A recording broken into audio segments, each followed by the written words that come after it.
So you're not a breeder 1 level, you're a breeder 2, and you start seeing things, oh my God. And when things start doing well and you're hitting the odds and you're making money, what are you going to do? You're going to fucking spend more.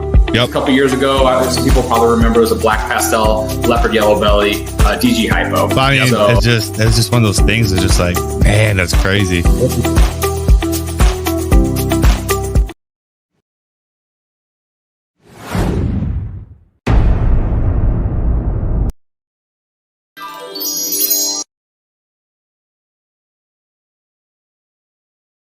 What's up, everybody? Welcome to another podcast. And we got some fire. We got Jason on here today, and he's in his snake room, guys. We're going to show off some fire, hopefully.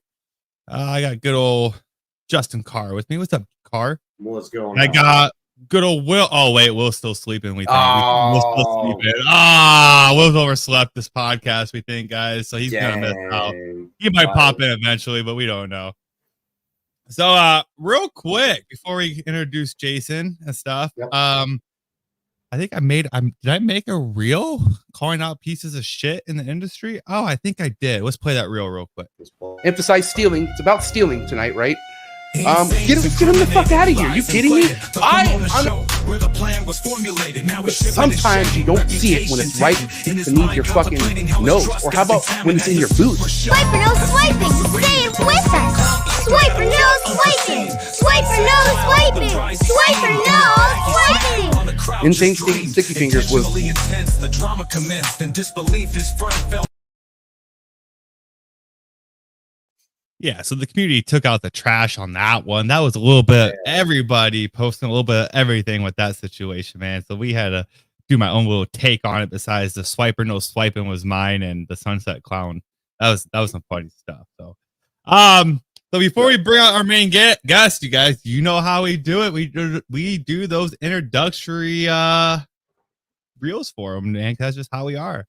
We give mad respects to our freaking guests and stuff on the show. So without further ado, before I bring on Jason, here is his video.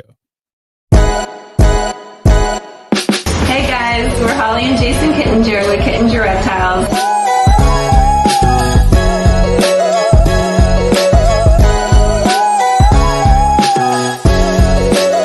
This is probably my favorite boa morph right here. So, beautiful snake.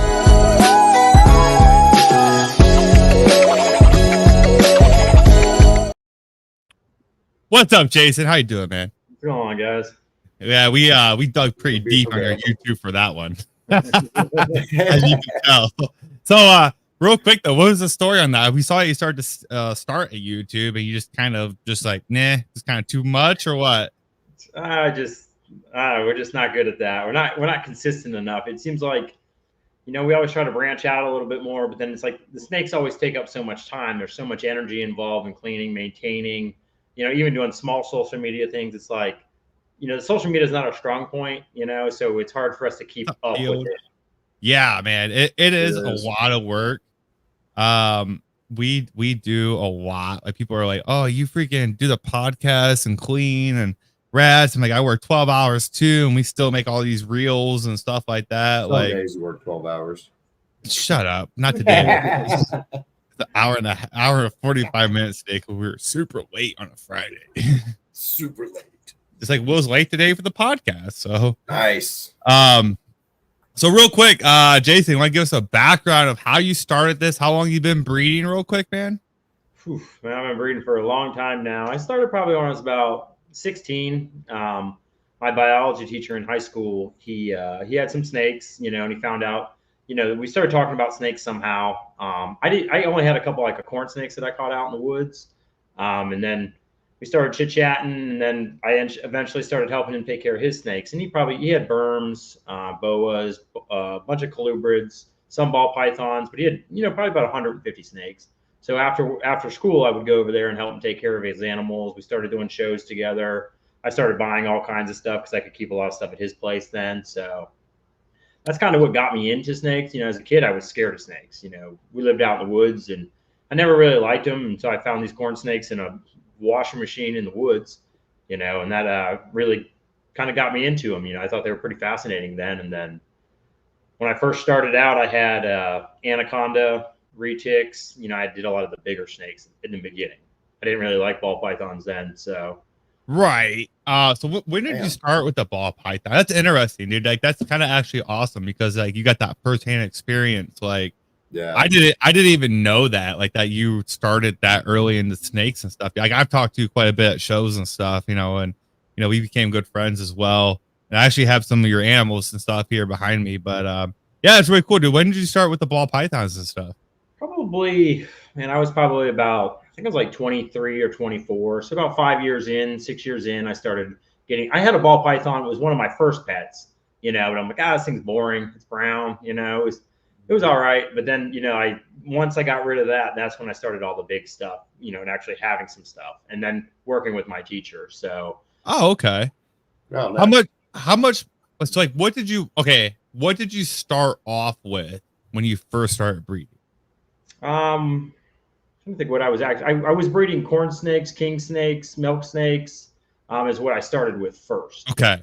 Oh, And then what about ball python wise? Like, what was your first investment? Like, when did you realize that ball pythons and like snakes in general or the reptile industry was like an investment type thing? Like, where you made that jump to sit there and start investing heavy into ball pythons? I started, like I said, I was probably, I don't know, mid-20s, maybe 5-6 years in. And the reason I got rid of the big snakes is because I started passing laws in Florida where you couldn't have them, right? So, like, I hadn't successfully bred the anaconda or the retics. Everything was pretty much breeding size. A lot of stuff I just kept as a hobby. I wasn't trying to breed too much. And then once I got rid of that, then I started ball pythons and green tree pythons and Amazon tree pythons. So I always keep switching them up too. I like to try to different things too. So, do you still have any of those? I do have green tree pythons again now. I still have one of my original babies that I made from about 10 years ago. It's actually at a buddy's house.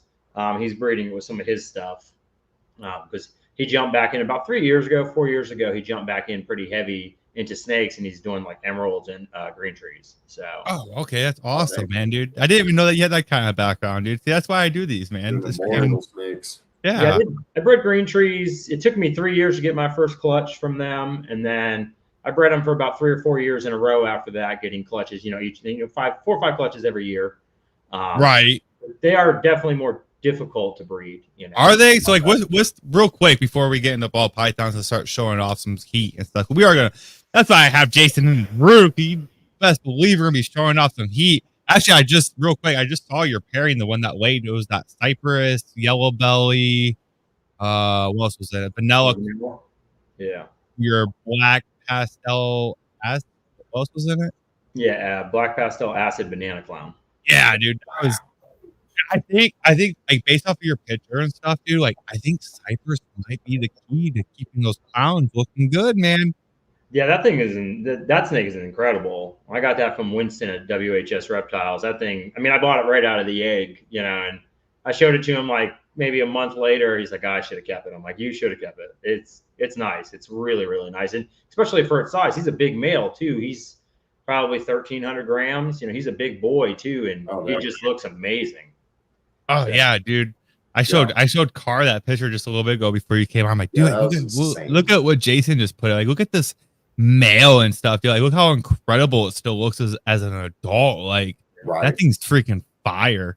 Yeah, we just collected those eggs this morning, and then he also fathered another clutch to an OD black pastel clown too. So that clutch should be really good too. I got 7 eggs this morning from that. So both of the male got both those clutches this morning. So. Heck yeah, dude. Do you have any questions real quick, Carr, before we continue?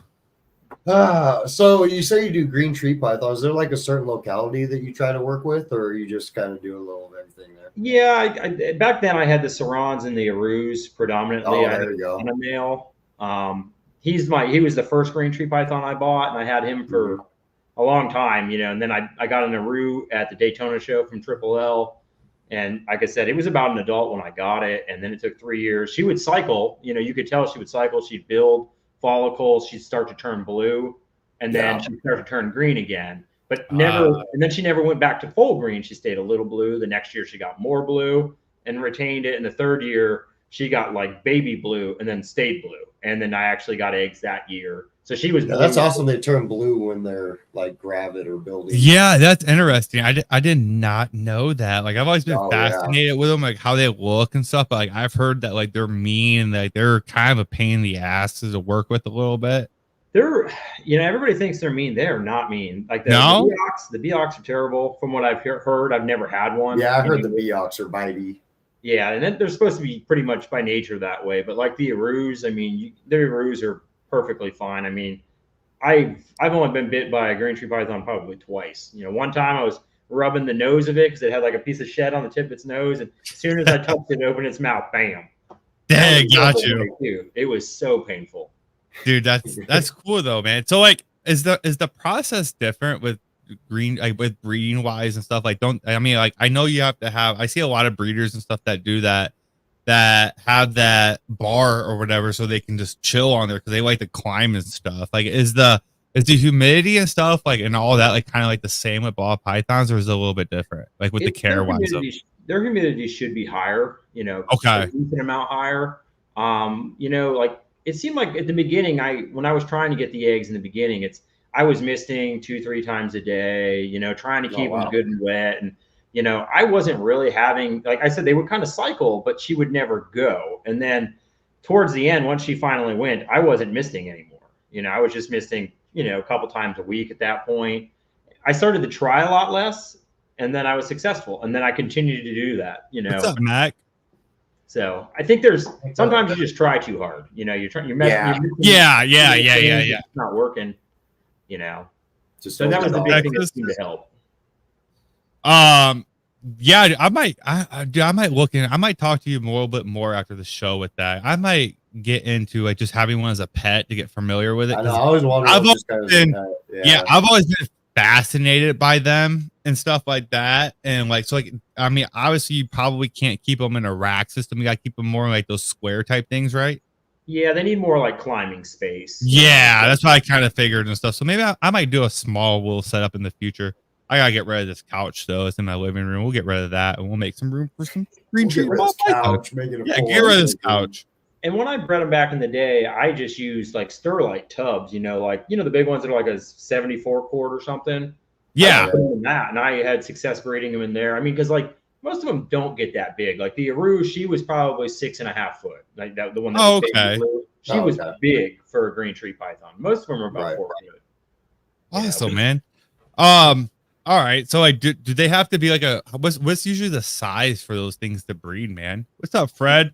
I feel like they're kind of an age and a size thing, from what I'm hearing, from my buddy Chris Rice, he's talking about like in the wild, they're documenting where they're breeding. I mean, they're like, be big around your thumb, maybe, they'll be small, like 800 grams or something like that. So they can be fairly small apparently and breed, so I think we just naturally, what we do with all snakes, we tend to overfeed them. And that's a big problem. Right.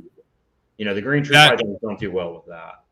Okay, so all right, that's awesome. I love to hear about your feeding and stuff. So like with your ball pythons and stuff. So like how do you feed your collection?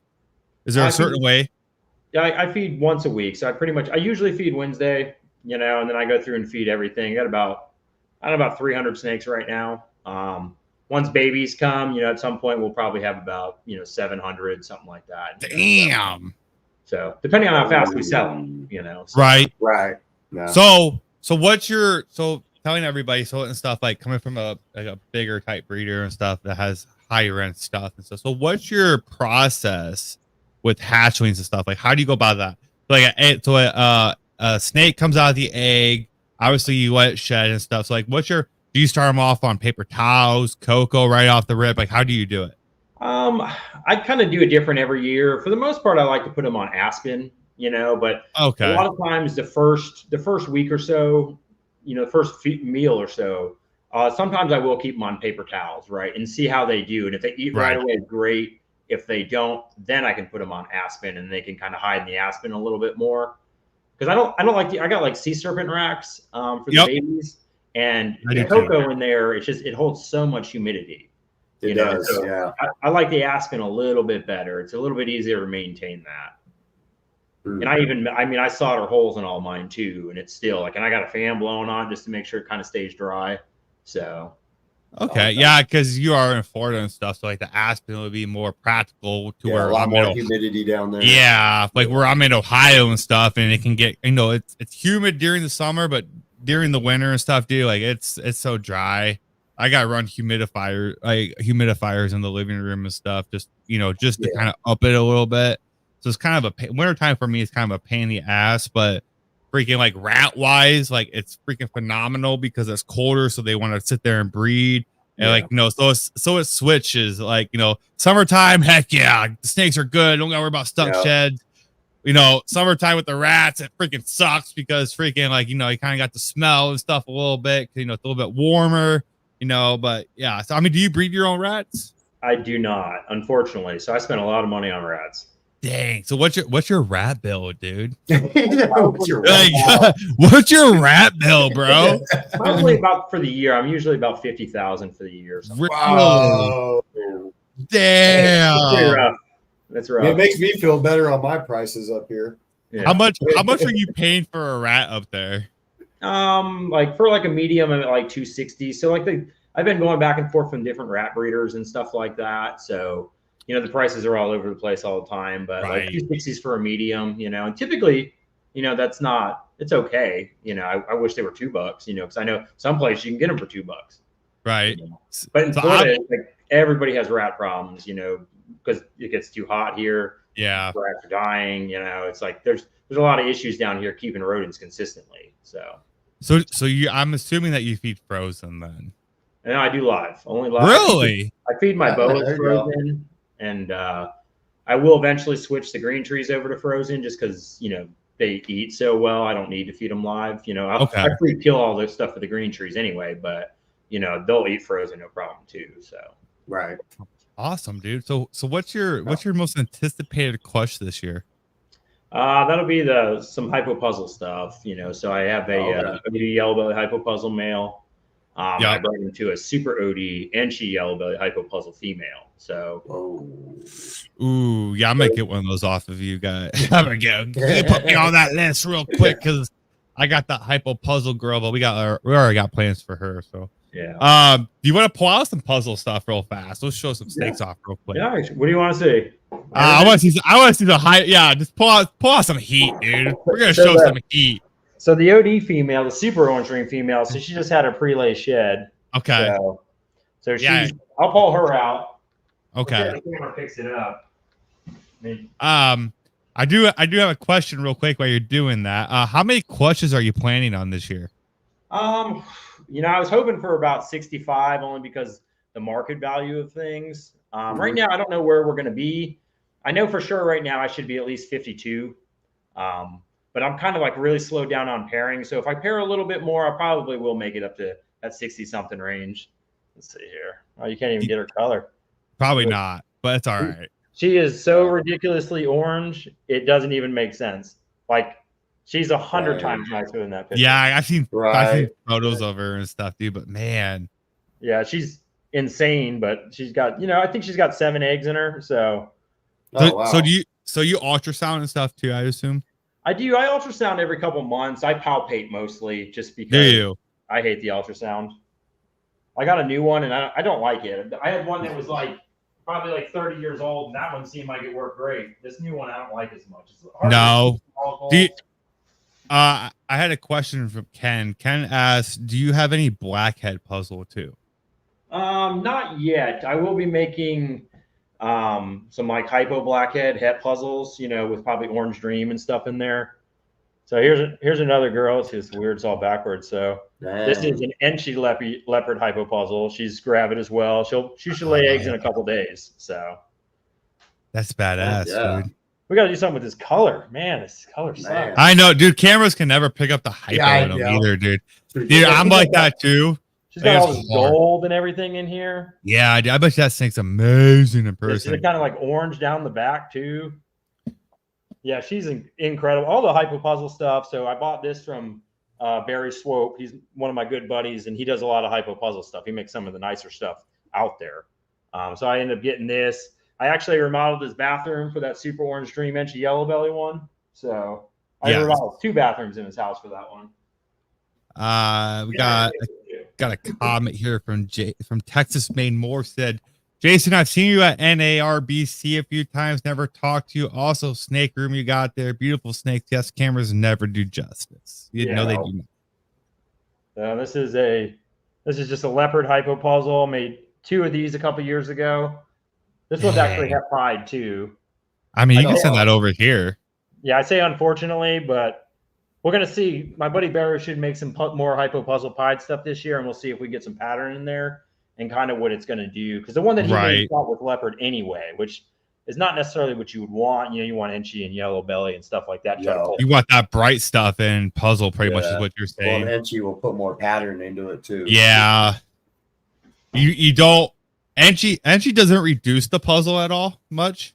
It kind of Enchy's okay. It can kind of overwhelm the puzzle pattern a little bit. Okay. So, like, I would kind of be careful about what you're putting it with. Like, especially like I'll show you an Orange Dream Enchy hypo puzzle.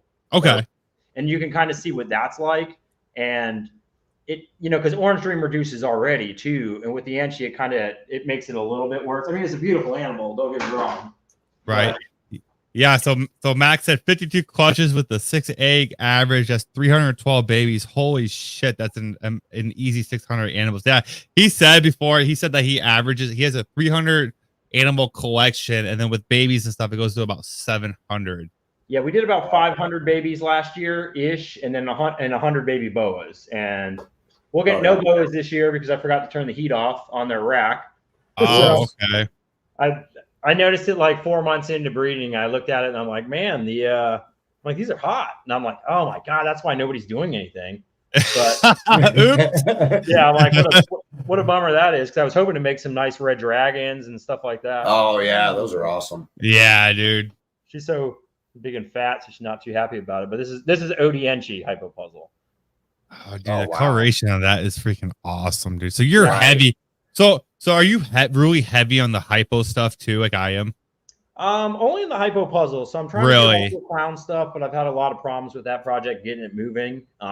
With some animals that I bought that aren't Orange Ghost hypo. So now I made some stuff that's not, I bred hypo clowns to something and I made no hypos. So that kind of set me back because I was using some of those females in the beginning to make hets that just weren't compatible. Right. So that kind of killed me on that project, but I do like hypo a lot. So yeah, I do too. Now it's just water a little bit. Yeah, I think it's amazing. Like this, I bought this as another Barry Swope animal. So I've gotten a lot of puzzles from him. I spent a lot of money last year on hypo. Yeah, I was gonna say it seems like that you got a lot of your puzzle stock from Barry. Yeah, and he's that got one's bright. I think I'm gonna reach out to him, see if he wants to come on the podcast sometime. He'd be a good one. He won't do it. No, dang. I get him on one with Herb Collector, and he wouldn't go for it. So, I know it's worth a shot. Yeah, I'm like, I'm not gonna be fun. And it was 3 of us on there. I'm like, it'd be fun. So. It'd be fun, yeah. Yeah, come on. That's insane. Yeah, I gotta agree with you, Mac. That is the bad part of hypo. The lines aren't really kept separate, but a lot of stuff's compatible, so everyone just labels it as hypo. So you really can't sit there and line breed unless, say, like, that Jason has his hypo stock and he sits there and does his whole bags and line breeds that way. I gotta agree with you 100% on that. Texas said that's a wicked snake. What you got there, man? This is Odie Yellow Belly Puzzle Het Hypo, and I'm sure it's het pied too. I haven't tested this one for het pied, but I'm sure it is. Man, I wish this thing would pull that color. I mean, these things are so orange. Oh, dude, I bet. I mean, but still, it still looks really good on the camera. But like the colors probably don't do a justification to like what you're holding and seeing. But yeah, like everybody understands that. When you look at the super that I pulled out, like she's almost like fluorescent orange. Like she is kind of like lavender ultramel. She's so bright. It's just crazy looking how bright she is. So this is another Barry Swope animal. A lot of Barry Swope animals here. Yeah, I see that, man. Yeah, puzzles definitely one of my favorite things right now. I told Mike that I was going to kind of invest most of my money into that at this point. Yeah, so Yeah, so that's what I've noticed with you lately and stuff like that. Like you got a lot of hypo puzzle stuff, dude. And yeah, that's what really interests me because I'm into hypo stuff and I like puzzle. Yeah, I love hypo stuff. I mean, I liked it love before, but I kind of got away from it because there was the value wasn't really there. But Right. but now it's like now I want to get back into more of it, because now that the way that some of the projects have gone, it's just easier to, it's nicer to kind of build, breed what you like again and not try to take some projects, so especially the way the market is right now, because you can sit there now you're like, okay, well the market maybe, and let's be real guys real quick, like the market itself, it corrected itself. So like you're seeing the reality of it. Okay. Everyone got spoiled with the COVID prices and stuff like that, and that's what kind of sucks about it. So like everyone's like, oh, the market crashed. No, the market corrected itself. And this is the true price of these animals is what you're seeing. Yeah. I see a lot of people, that had just got in and they're worried about, trying to, I don't want to say survive, right? They invested a lot of money. Right. And they asked me, should I just get rid of them? I'm thinking, no. I mean, if you sell them now, you lose money. It's kind of like the stock market, you only lose when you sell. Yeah. 100%, dude. So that last one was a pastel hypo puzzle. Okay. And then this is a fire hypo puzzle I made last year. Oh, okay. Heck yeah, dude. And she's also het pied. The male that we were using was het pied, so we made so much het pied stuff. So that's what does that again? A hypo puzzle pastel. This is fire. Oh, okay. Sorry, my bad. Yeah, fire pastel. Fire hypo puzzle. Yeah, the one before this was pastel. So. Okay, gotcha. Yeah, dude, that puzzle line is freaking amazing because of how wicked the pattern is on it. I'm going to tell you, a lot of it, I think, is the het pied. I think the het pied is making this really like strong pattern in there, and it's just making it look a lot better. Because, like I said, I genetic tested a lot of this stuff, which Barry said that now they're popping up. There's yellow belly in some of this stuff too that he didn't know about from the beginning. So so I could have some yellow belly floating around in here, but. A lot of the stuff I think is het pied because all the het pied stuff typically looks better. So heck yeah, dude. Even if I don't chase the pied, it still makes the animals better. Right, because you got that het influence on it. Because you got that one copy. I mean, it makes a little bit of a difference, man. Yeah. Have you noticed a big difference between with the yellow belly in it to without? I don't have enough of it in it because kind of yellow belly almost looks het pied sometimes, right? Like when especially like in Orange Dream, like if you have an OD that's het pied, it kind of looks like it's yellow belly, So right, so it's hard to say like in like a lot of these animals they look like they're yellow belly, but they're just het pied, So in the puzzle, it seems to be hard to tell. I don't have enough with yellow belly to where I can definitively say it. Are you working more yellow belly into your projects then? Because you had that yellow belly hypo puzzle, right? At Tinley, the one that I held. Yeah, the that one you sold. Did you end up selling that? Yeah, I thought so. Didn't Bob Vu buy that? Yeah. So it was one of his friends or something. Yeah. I'm trying to get him. I need to get. He said he was down for the podcast as well, so we're gonna try to get Bob Vu on here at some point. But yeah, dude, that's freaking awesome. How many hypo puzzle stuff do you actually have, like snakes wise? 3, 4, quite a few. Quite a few, I could tell. Yeah. Actual hypo puzzles, I think I have like 10 females. Yeah. And females. So, and everything, pretty much all of it will breed next year. And then I still have like hypo het puzzle het hypos. I have OD puzzle het ultramel hypo. So when I ended up buying, me and Barry went in halvesies on some hypo puzzle ultramel like het girls. So we got 4 of those. We got a puzzle het ultramel hypo male breeder now. So I mean, overall for the whole puzzle project, the hypo puzzle project, I probably have about 20 animals, 25 animals. I mean, dude, so you went pretty heavy on that, freaking quick, dude. Yeah, and I only have one like puzzle. Like I have a what is it even? I think it's I can't even remember what it is. A mystic puzzle? I don't remember what it is. Oh, it's a phantom puzzle. That's what it is. A phantom puzzle. What does phantom do to puzzle? I've never seen. What's up, Brian? Yeah, I want to see a phantom puzzle. I haven't seen phantom. Yeah, I've never seen a phantom. It kind of looks like a Mojave puzzle, right? The color's just a little different. It's not as gray. Little But lighter. this is really nice. I bought this in Tinley. It was 50% het sunset. And this is right before they made the sunset puzzle. And I go, okay, I'm taking that. I'll roll the dice on it. And I tested it, and it's not het sunset. So damn, son, where'd you find this? that at Jason? Shit. So now I don't know.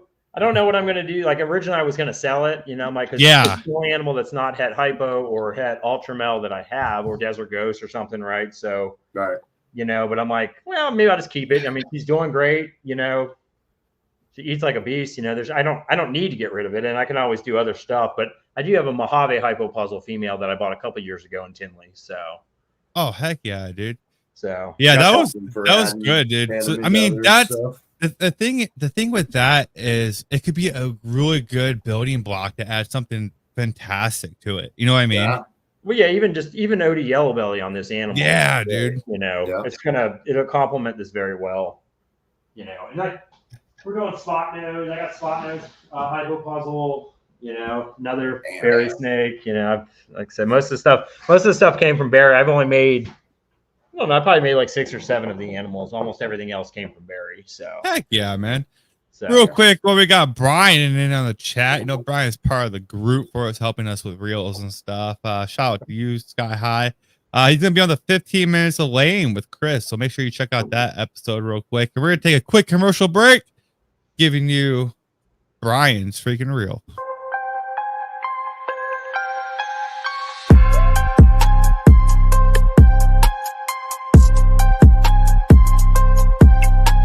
I'm going to show you what this stuff is good for.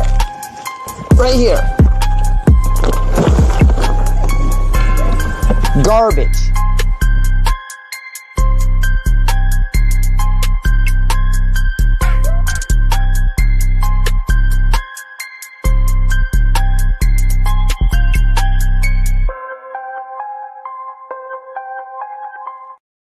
All right. So yeah, so make sure you guys check out. I don't know what time that's going to drop or when that's going to drop, but Brian can't be on any podcasts or anything for 2 weeks, so he can't be on the show right now, or he probably would be. So he signed that contract and stuff, so it's all good though. So good luck to you, Brian, on 15 minutes of lame and winning that, my friend.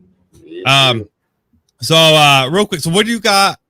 You said that your hypo clown project didn't really take off too well. What do you have hypo clown wise? So I have a stranger hypo clown. I made that last year. Ooh, can we see that? Yeah, and somebody actually bought. I made a pastel stranger clown last year too, and they bought that male, and they just posted a picture of it breeding something today with some kind of Wookiee yellow belly red stripe or something. Heck yeah. And that thing looks insane. So it's nice. Yeah, his like almost like an orange yellow. Like it's pretty incredible. So. Yeah, because freaking feels want to see some stranger hypo stuff, and I got that stranger double het. I got that from you actually. Yeah, I got that stranger. She's looking phenom. Wow, dude. So yeah, that's awesome, dude. That thing is fire, dude. That's crazy. Yeah, I love this thing. Like, so I won't make any hypo clowns with him, unfortunately, because I bred him to a hypo clown, right? But I hadn't genetic tested it at this point yet, because last year I made no hypos from it, but I bred the sunset head hypo to it. So, so I didn't know what it was going to turn out to be. And then when I genetic tested, it's not hypo either, not orange ghost hypo or, the normal line of hypo. Yeah. I feel you, dude. But still, though, dude, stranger hypos are sick. Yeah, and I have a stranger hypo that might be posset clown. I tried genetic testing that, and then I never got the results back on it. And then I said something to Sean about it at one of the shows, and then maybe they've done it, but it's like I haven't looked in the last 4 months. But I'll pull her out. She's really nice too. Yeah, man. I'm gonna try to share the link real quick because Jason's over here showing some heat off, man. Crazy snakes over here. This is just man. Oh man, the head version is awesome. Dude, that's insane. Yeah, and everything I'm showing you is female. Right. Besides the stranger clown. The stranger hypo clown is the only male you've seen. Everything else is good. You almost got tagged. That's a highlight reel right there. Boom. We're gonna put that in the highlight reel. So Heck I'm yeah, looking at dude. the camera. I'm not looking at the snake. I don't expect it to Yeah. be me. Where'd you get your stranger stock from? I got it from Kyle Hoffman. So Okay. So you got it from what's his name? Freaking I can't think of his business name. I got a couple of snakes with him too. What is his business name? I'm having a break. Kyle's business name? Yeah. It's Royal Ambassador. Yeah. I got a black pastel hypo clown from him. Oh, is that where that came from? Yeah. Dude, check him out real quick. Why Jason's put him away. Check this out.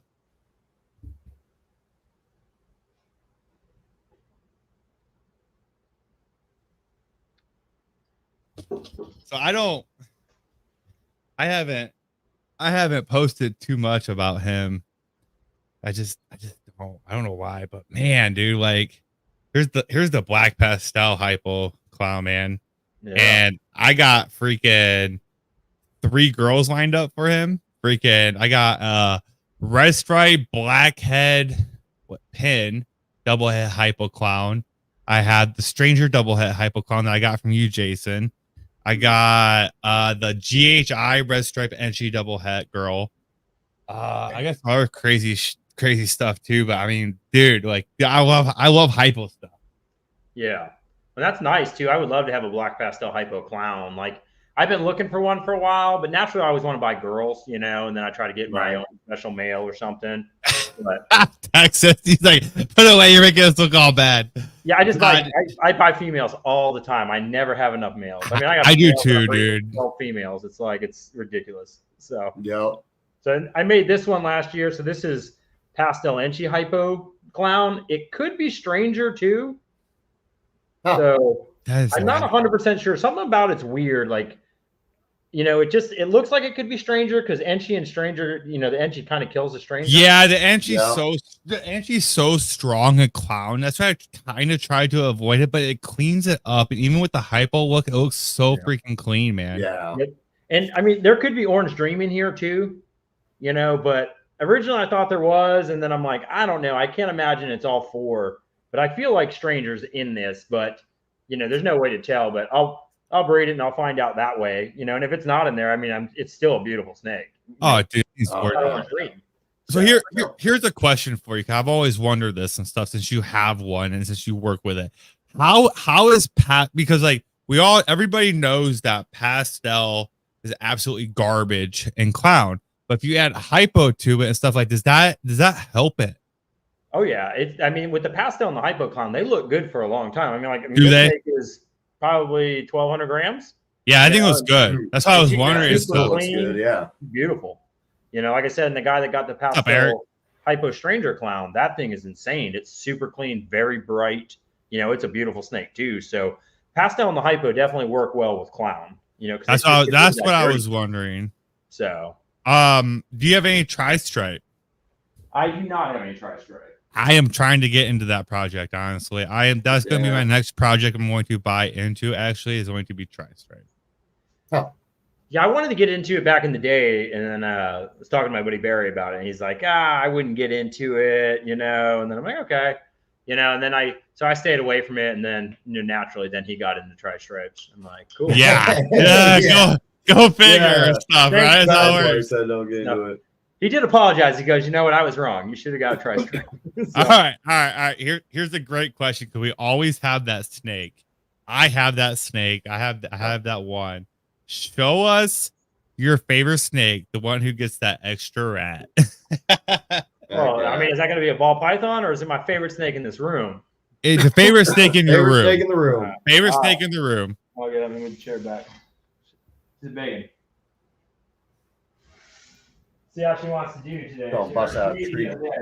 He's gonna bust out a bow or something. Like a tree ball. He's getting a tree ball python. I already know. I don't blame him though. I think I'm gonna get into that, dude.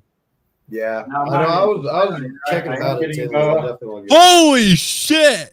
All right, got an Argentine. There we go. Yeah, and she's beautiful. I mean, she's massive too. She's a big girl, but absolutely beautiful. Like just naturally, this is the prettiest snake. it just is what it is, and it looks great. You don't have to be all these codoms in there. it is a Max Pink line, so it is a little bit different. Yeah. And Right. it has a lot of white on it too. Dude, that thing's crazy. That ain't no extra rat. That's an extra rabbit. Yeah, I only eat rats, but yeah, this thing could probably eat like 3 jumbos, and you would. Oh yeah, easy. Right. But I don't. I only feed the big snakes like this. I usually only feed these about every 3 weeks. Do you? So Oh, so nice. you feed them rabbits or pigs? No, just rats. Do you really? When I had like the really big stuff, I used to feed rabbits all the time. One time I fed a pig to a berm, but I try not to do that. It's like I like rabbits anyway. They're cute, so I don't feel that way about rats. And jumbo rat is Right. I feel you. Yeah. I feel you. Nothing cute about jumbo rat. Yeah, dude, that thing's freaking amazing. Is that like a pet snake for you then? No, I am trying to breed this. So I did pair it this year. I bought 2 Argentine males a couple years back, and I was trying to pair it with that, but I haven't had any luck. But again, like I said, I left the heat on, and these need to be colder anyway. So really, they bred, and she looked like she was developing, but nothing happened, so which is okay.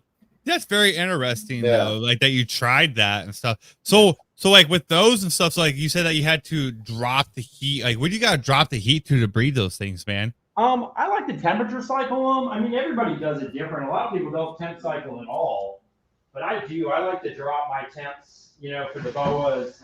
And I usually I'll gradually drop it, So like my room right now is, it's like 81 degrees in here right now. So I like to keep it at 79, right? So, but like in that 81 range, they got a hot spot, so then I'll like gradually drop the room temps down is what I used to do.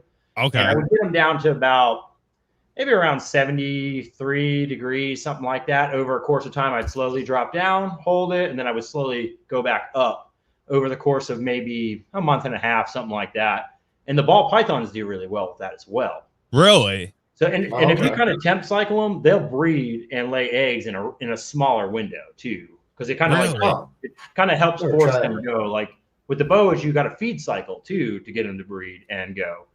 So if you're using temp and feed, it kind of you can really push everything into like a smaller window. So since you do that with your temperature and stuff, so like where exactly are you? Are you still in your house, like down in the basement? Are you like in your separate snake?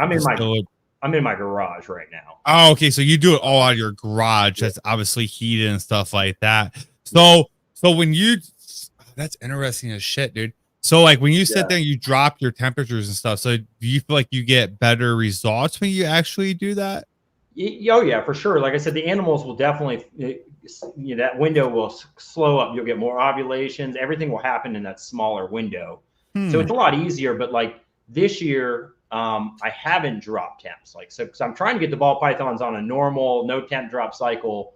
Right. So that was also probably part of the reason why the boas didn't do well. Minus, me leaving the heat on was its biggest problem, because had I turned it off, it would have been like a temperature cycle because they wouldn't have that hot spot.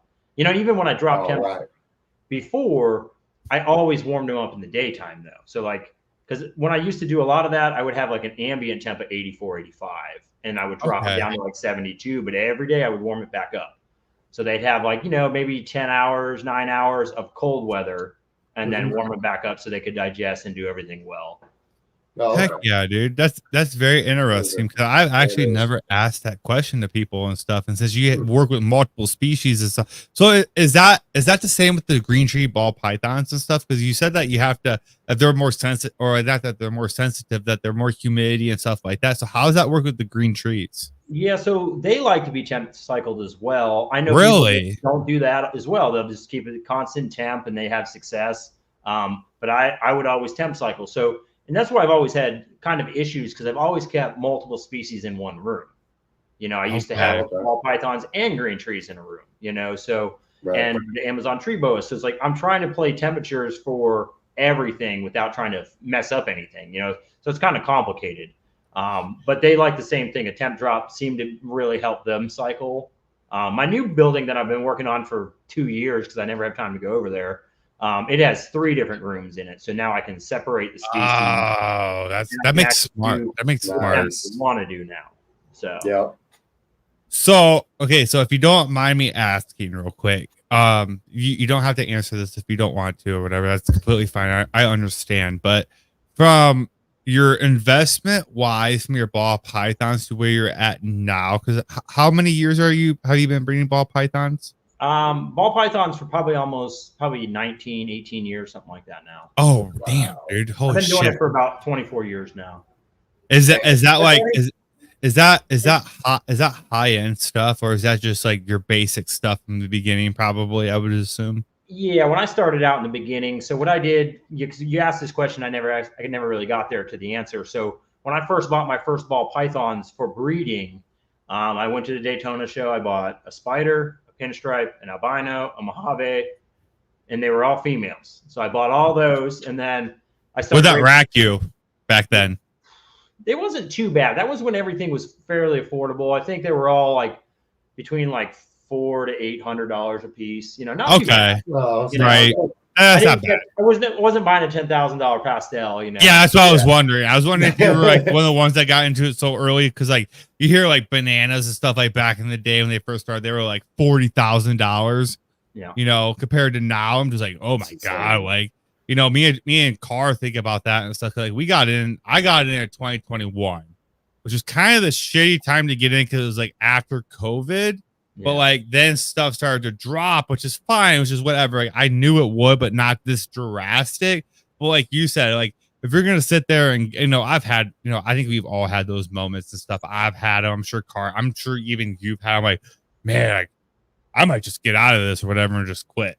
Like, is this really worth it? I can have so much more money. You know what I mean? Yeah. Like, I think I feel that way about twice a year. So yeah.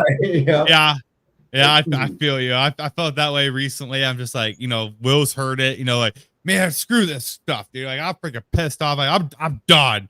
I'm like, no, I have too much money in this. Then go out and buy more snakes. Yeah, I'm just gonna buy more snakes. Yeah, you're waiting for the first clutch to hit the ground, the first clutch to pip, and then everything's fine again for 6 months. Right? And then you get back into the grind of just feeding and feeding and feeding and cleaning and pairing, and it's like there's like that at least 6 month lull where it's just monotonous work until you get more babies on the ground. And that gives you that fuel again. So yeah, I gotta agree with you a lot on that, because there was a part that where I was super slow. I was grinding, like, me and Will sit there and grind with the expos and stuff like that.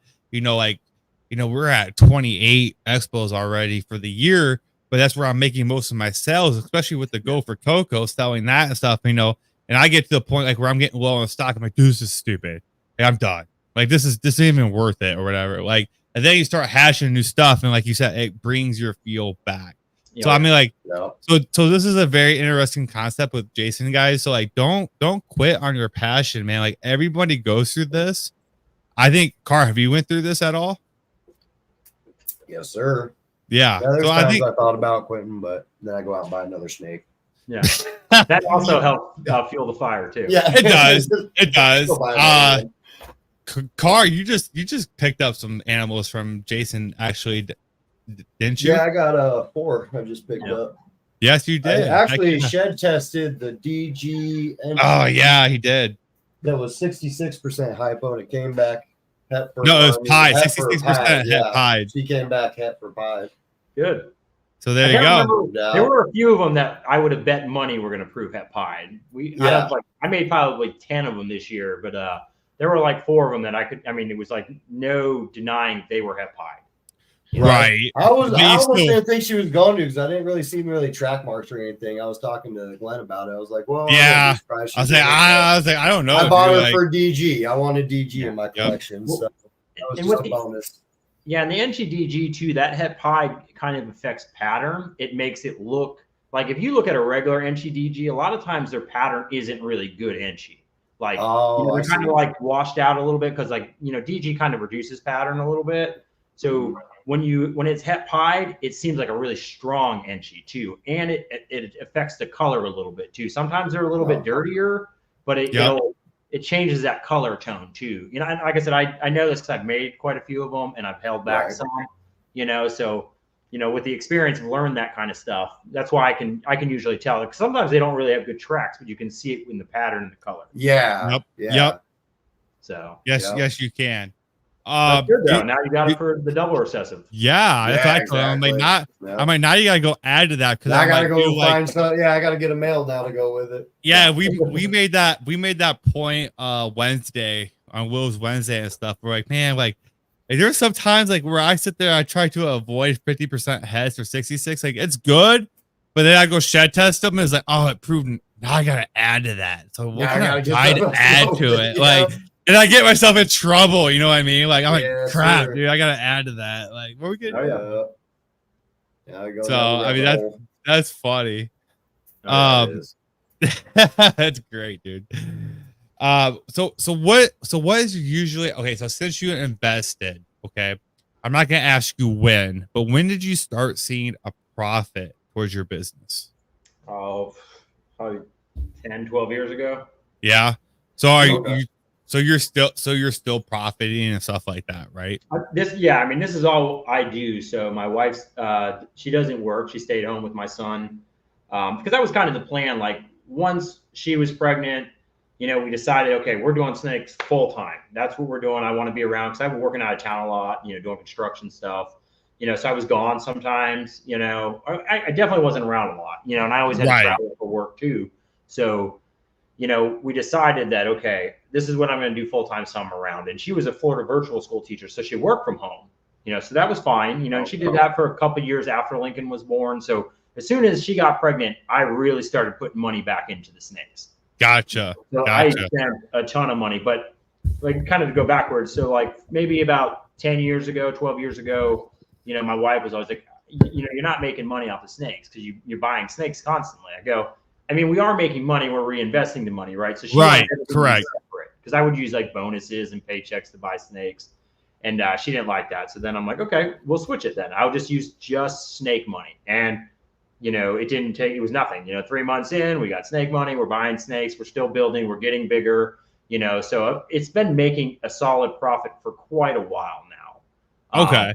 But not that much. Like, I could maybe have at the end of the year, I might have $15,000 or $20,000, something like that. Right. But it's better than nothing because you're sitting there doing what you love.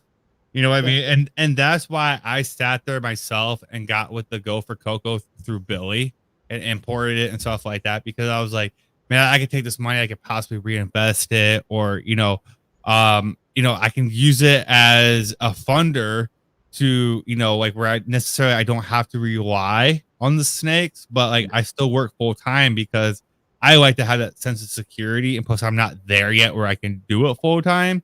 I would like to, but realistically, the way the market is now, it's probably not going to happen. I'm probably going to be more like you and have like a solid collection, like 300 snakes or something at some point and go from there. You know what I mean? Yeah. And I would say that too. We were talking about something a little bit earlier, and a collection this size it's not easy. Like it's not, you don't have that hobby sense. Even before I went, I was still working full time. I still had 250 snakes, and working a full time job, that many animals. And I was remodeling a house for my sister-in-law for us to live there, so I could remodel another house down the road, so it's like I worked so much when I was younger, just constantly working and grinding, trying to make it work and get there, that I really kind of broke myself in the process, so. And once you quit your job and this is your only source of income, everything is stressful. Yeah. So I've heard that from kind of a smaller type breeder a little bit because he kind of does it full time, but he doesn't necessarily breed the high end stuff. But he goes, he's like, once you go full time, he's like, it's not as fun because it is stressful. Like you depend on that money at that point. You know what I mean? As where I have a full time job. Where I don't necessarily, I can go to an expo and not sell anything and be okay with my life. Yeah, does it hurt the wallet? 100%. You know what I mean? But at the end of the day, like, I'm not relying on that income to pay my bills. Yeah. Well, and it's like for me, like I'll be relying on a clutch, right? It's like, okay, this pairing is good. It's projected to make a $20,000 clutch, right? That's what it's projected. That's what it's right. If you hit the odds on it, yep. Yeah. And then you tank and you make, $1,000 if you're lucky on a clutch, and if you're lucky, right? I mean, it's like when you see something like that happen, it's stressful because you're relying on that money not only to feed the animals, but pay all my bills, make sure we have food, everything else. Right. So it's very stressful. And like, for the most part, we're pretty good with money as far as not having a lot of like debt out there, like I just bought a new truck because I've been having problems with my old one, so it's like now I have a car payment again. I'm like, that sucks. I don't like that. Yeah, it does I haven't had suck. a car payment in a while, so. Do you breed all year round? I had questions for fields I haven't got to yet, but do you breed all year round? Yeah, for the most part, I do. I'm trying not to do it this year because when I'm noticing I keep running into this is that I'll breed the males for so long, and eventually they go off food and then they struggle the next year, and sometimes they don't do anything. So I need to make a definitive stop point, It's fine if you're breeding 1 or 2 females to a male. But like I said, I have males that are breeding 12 females. Damn. And I'll put it with that female 7 times. That thing is working and working and working because I don't ultrasound like everybody and then go, okay, he's at 22. Let's put the male in there once and we're done. I don't do that. Every week he's with a female, and then I cycle through that group of females. So. Gotcha. So have you noticed a difference with slugs and stuff when you do that? I usually don't have any problems with that. Like later on in the season for me, when it's really hot here, then I start getting slugs because like right now the temperature of the snake room is getting too hot because the AC can't handle the heat outside and the heat tape. Right. So now we're at this point where I got to turn the thermostats off or I got to try to adjust things or, do something like that. So the room is struggling and it's getting a little bit too warm to have the heat tape on. So towards the end of the season, I'll start seeing, slugs here or there, but not very many. I mean, out of, 60 clutches, I might have, 20 slugs for the year, 25 slugs, it's not. That's it. That's an interesting tape. I thought, so I had the vanilla clownway. And at the time she was paired to the DG spot nose fire pin. At the time I thought was 66% het hypo, 50% het cryptic. I'm going to sit there and try to prove out the cryptic. Shed tested, fucking negative on everything. I'm like, you gotta be freaking kidding me. So like now I got double heads, which isn't a big deal, but it was a little bit of a smaller male necessarily and stuff. So like she had 9 eggs and five of them slugged out. 1 went bad in the incubator, so I'm down to 3. So I didn't know if that was an issue or not with the way that the male was. He was a little bit on the smaller size. I thought maybe he wasn't mature enough where he can hit all those eggs with his sperm. You know what I mean? Yeah, it really depends, how active he is. I mean, if he's just finally locking, you get 1 or 2 locks, but he's 600 grams. Like you can run into issues like that, but I mean, it could just be the female. It doesn't right. It's hard to say what is the catalyst for that problem. Cause I mean, I've started breeding males at 350 grams, Really? No shit. But they got to keep eating. If they stop eating, you got to stop pairing immediately. But if they continue to eat, I've had them father, like I said, 4 or 5 clutches in a year.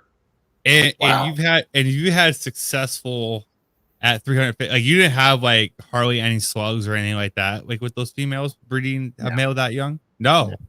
Interesting. I guess it just depends on the male, really. Yeah. And it could be about age, right? That male might have been 350 grams. I didn't produce it. I bought it as a smaller baby, but it could have been 8 months old. That's true. So small that it could have just been really small, but it had some age on its size. Because I've bought animals that are a year old that are 150, 200 grams. And they eat well, they grow fast. Because they the age does help. Size is obviously a big factor, but. Yeah.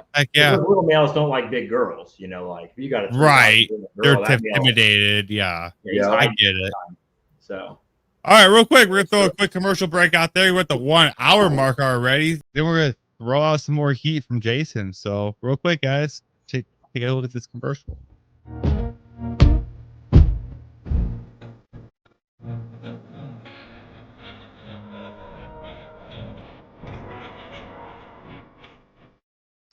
Instead of just euthanizing these animals, there are people that really want them. There's zoos, there's places. I could have made calls and had them out of the state by more. Apparently, the state of Washington is trying to take away the ability for people to teach kids in the next generation about animals. Everybody contacted the legislators. That bill did not meet the deadline, so that bill is actually going to die. So make sure you. I'm button happy all over my Just podcast right now. clicking happy Jeez. over there, Just man. clicking everything right now. Clicking all the commercials. You guys see all the commercials all Cat at once. across the Screw it. keyboard. Yeah, no kidding, dude. All right. Before we get to showing off some more snakes real quick, Car, do you have any questions that you want to ask Jason real quick, dude? Well, we already talked about that. So what are you trying to shoot for like next year? What are your goals for next year for breeding? Just really, I mean, the hypo puzzle is my big key there. You know, that's your baby. Focus. Yeah, because I'm going to try to do I'm going to try to cut the collection size down quite a bit. I'd like to get maybe 100 animals this year, like breeding size stuff. You know, roughly about 100. You know, and even get rid of some holdbacks. I hold back so many animals every year. Like I think I held back 60 females last year. Damn. You know? Damn. So I'm like every year I sell at least 40, 50 adult females every year. Right. So you do the Aussie concept, which I do too. So you produce what you want, you hold it back, and then say you hit like an all gene or female, then that's going to replace mom. Yeah, exactly. And then correct. And I'll keep things in projects that I'm not sure if I want or not, right? So like, you know, I've kept animals to make sunset hypo stuff. So some combo animals, you know, that are hypo head sunsets. So it's like I'm trying to decide because I have so many double recessive projects. I'm working triples now. I'm trying to work some quad stuff. Like, so I have so many things coming on that I'm holding back so many animals for odds that I have to pick and choose projects now. Right. Yeah. You know, so I'll hold something back and then I'll wait and say, okay, what am I going to do with this? And if I, you know, 6 months to a year go by and I just don't really know what I want to do or I don't care anymore about it, then I'll start moving out those females or those whatever's in that project. But typically speaking, I'm only holding back females for the most part, unless it's a really good male that I know I can use. So then, are you buying your visual male to hit those odds? Yes, I will. I'd like to try to do that, you know, to get new blood in the collection. And, you know, I only have so many genes in a project too. So it's nice to go and buy it from somewhere else where I can get maybe 2 or 3 genes that I don't have. You know, even if it's a double het male or triple het male, if he's got really good genes, I will try that. You know, that was like I was looking on Morph Market and Car got me on. He's like, "Oh, look at Morph Market." I try to stay the freak off Morph Market because I'm freaking terrible. Oh, don't be blaming me for your Morph Market addiction. And I'm like, "Oh, dude, look what Canova has or whatever. It's a GHI spot nose clown double head hypo DG girl. Okay, now I need a male. So then I picked up a Cypress lesser yellow belly double head hypo hypo DG, you know, boy. Like, well, let's go. I'm already trying to work on triple heads and stuff. So how much are you? And I reinvested. So like everything that I made bought those snakes. You know what I'm saying? So how much are you reinvesting to how much you're profiting? I mean, the hobby is very expensive, you know. I spend so much money every year on just between bedding, rats, you know, my sister helps, you know, I'm paying her, you know, it's just like we spend so much money, and especially the shows we do are far away. Every time I go to Tinley, I spend at least $3,500 just to vet. I can imagine. Yeah. Okay. So tables at Tinley are probably, I think I priced them. Well, I know Schomburg, because me and Will have looked at it. Tables, you're looking at about $350 or, you know, what's up, freaking OD? What's up, man? How you doing? I haven't seen you in here in a while. So tables are about $350 and stuff. So I can only imagine your gas. You know, you got to take all this into accountability, you guys. You got to take his gas going to Tinley. You got to take his table fees and stuff like that. His food, all that, you know, and hotel costs as well. So like, how much you honestly profit off of Tinley some years, man? Well, when the show's good, it's great. The last few shows haven't been as good. You know, 3 shows back, you know, I mean, I had some really good shows there. Like, I mean, made really good money. I mean, I was part of it. Yeah, you know, like I helped that one. That's the clown I got that one year, dude. I spent some freaking money on or whatever, dude. Like that helped for you. Yeah, I think that one. I can't remember if it was that show or maybe the one after that, but I think we did like around 32 at the show. 32,000? Really? Yeah. So no I mean, shit. You got $3,500 out of there. That was a very good show. Like we make most of our, you know, between the big shows that we do, Daytona, Tinley, and Texas, between those shows, that makes about a little bit more than maybe half of our income for the year. Really? As far as collectively from the snakes. So, and then the rest we sell online for the most part. But, it's like I said, but I mean, the expenses are high. Like, right. Well, I mean, like Yeah. it's high risk, high reward type thing. So I want to know real quick before I want to get back into your collection and stuff real quick. But I'm very interested. So how do you transport what is your procedure for going to these big shows, driving from Florida to Chicago type? Like do you take a trailer? Do you have a special procedure that you do or whatever? Like what is it, man? I put them in my truck and I load that thing to the brim. Yeah. I put all the displays, not the babies. I put in the displays and I keep them in the cab with me. Okay. I can stack. With the 4 that I just had, I could put it was like 16 ARS displays in there. I can stack them up because I could go. It was 15 because you could go 5 across and 3 high. Okay. Okay. So I could put a lot in there, which I typically do two tables, so I'm usually only bringing 8. 8 to 7, 6, something like that, depending on how many animals I have. But and then I put everything else in the back: the t-shirts, the supplies, all the dry goods stuff. All that stuff goes in the back. So okay, gotcha, man. I've done pretty good with that, but I have a different truck now, and I don't have the big camper topper thing on it anymore. Now I'm going to do the tonneau cover thing. So I'm not going to have as much space. So you just take your truck with the topper on it. So you don't take a trailer or nothing. Yeah, that's I don't like interesting. dragging trailers. It's just another opportunity for something to go wrong. That's true. That's a good point. Have you ever? How long of a drive is that? Drive, to Tinley. What's that?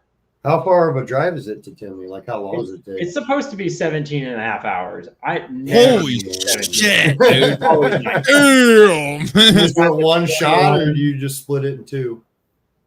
Sometimes I drive all the way through, and sometimes I'll go up to Bob Boo's house and I'll stay with him, and then I'll leave out early the next morning, and then I'll make the drive because I like to get it on Thursday, right. And I just bring the animals into the room. I can get into the venue real early because I like to be set up by about 1 o'clock on Friday. Yeah, so that way you can sit there, you can rest up, stuff like that. And a lot of times, previously, the last 3 or 4 shows haven't been as good for this, but a lot of times I would sell stuff on Friday. I might do $3,000 or $4,000 on a Friday.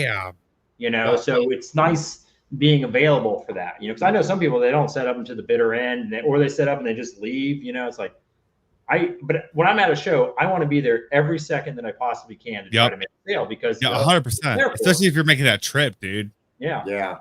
Yeah. Like I said, and I fly my sister up because she takes care of the snakes while I'm gone. So she's making sure everything's okay at the house before she leaves. So she'll fly out on a Friday and then she'll come in, so that's the other part of the expenses too, is her airfare, like Ubers, like rental car stuff, extra hotel rooms because she gets her own room, so you really burn up some money, Yeah, you do, man.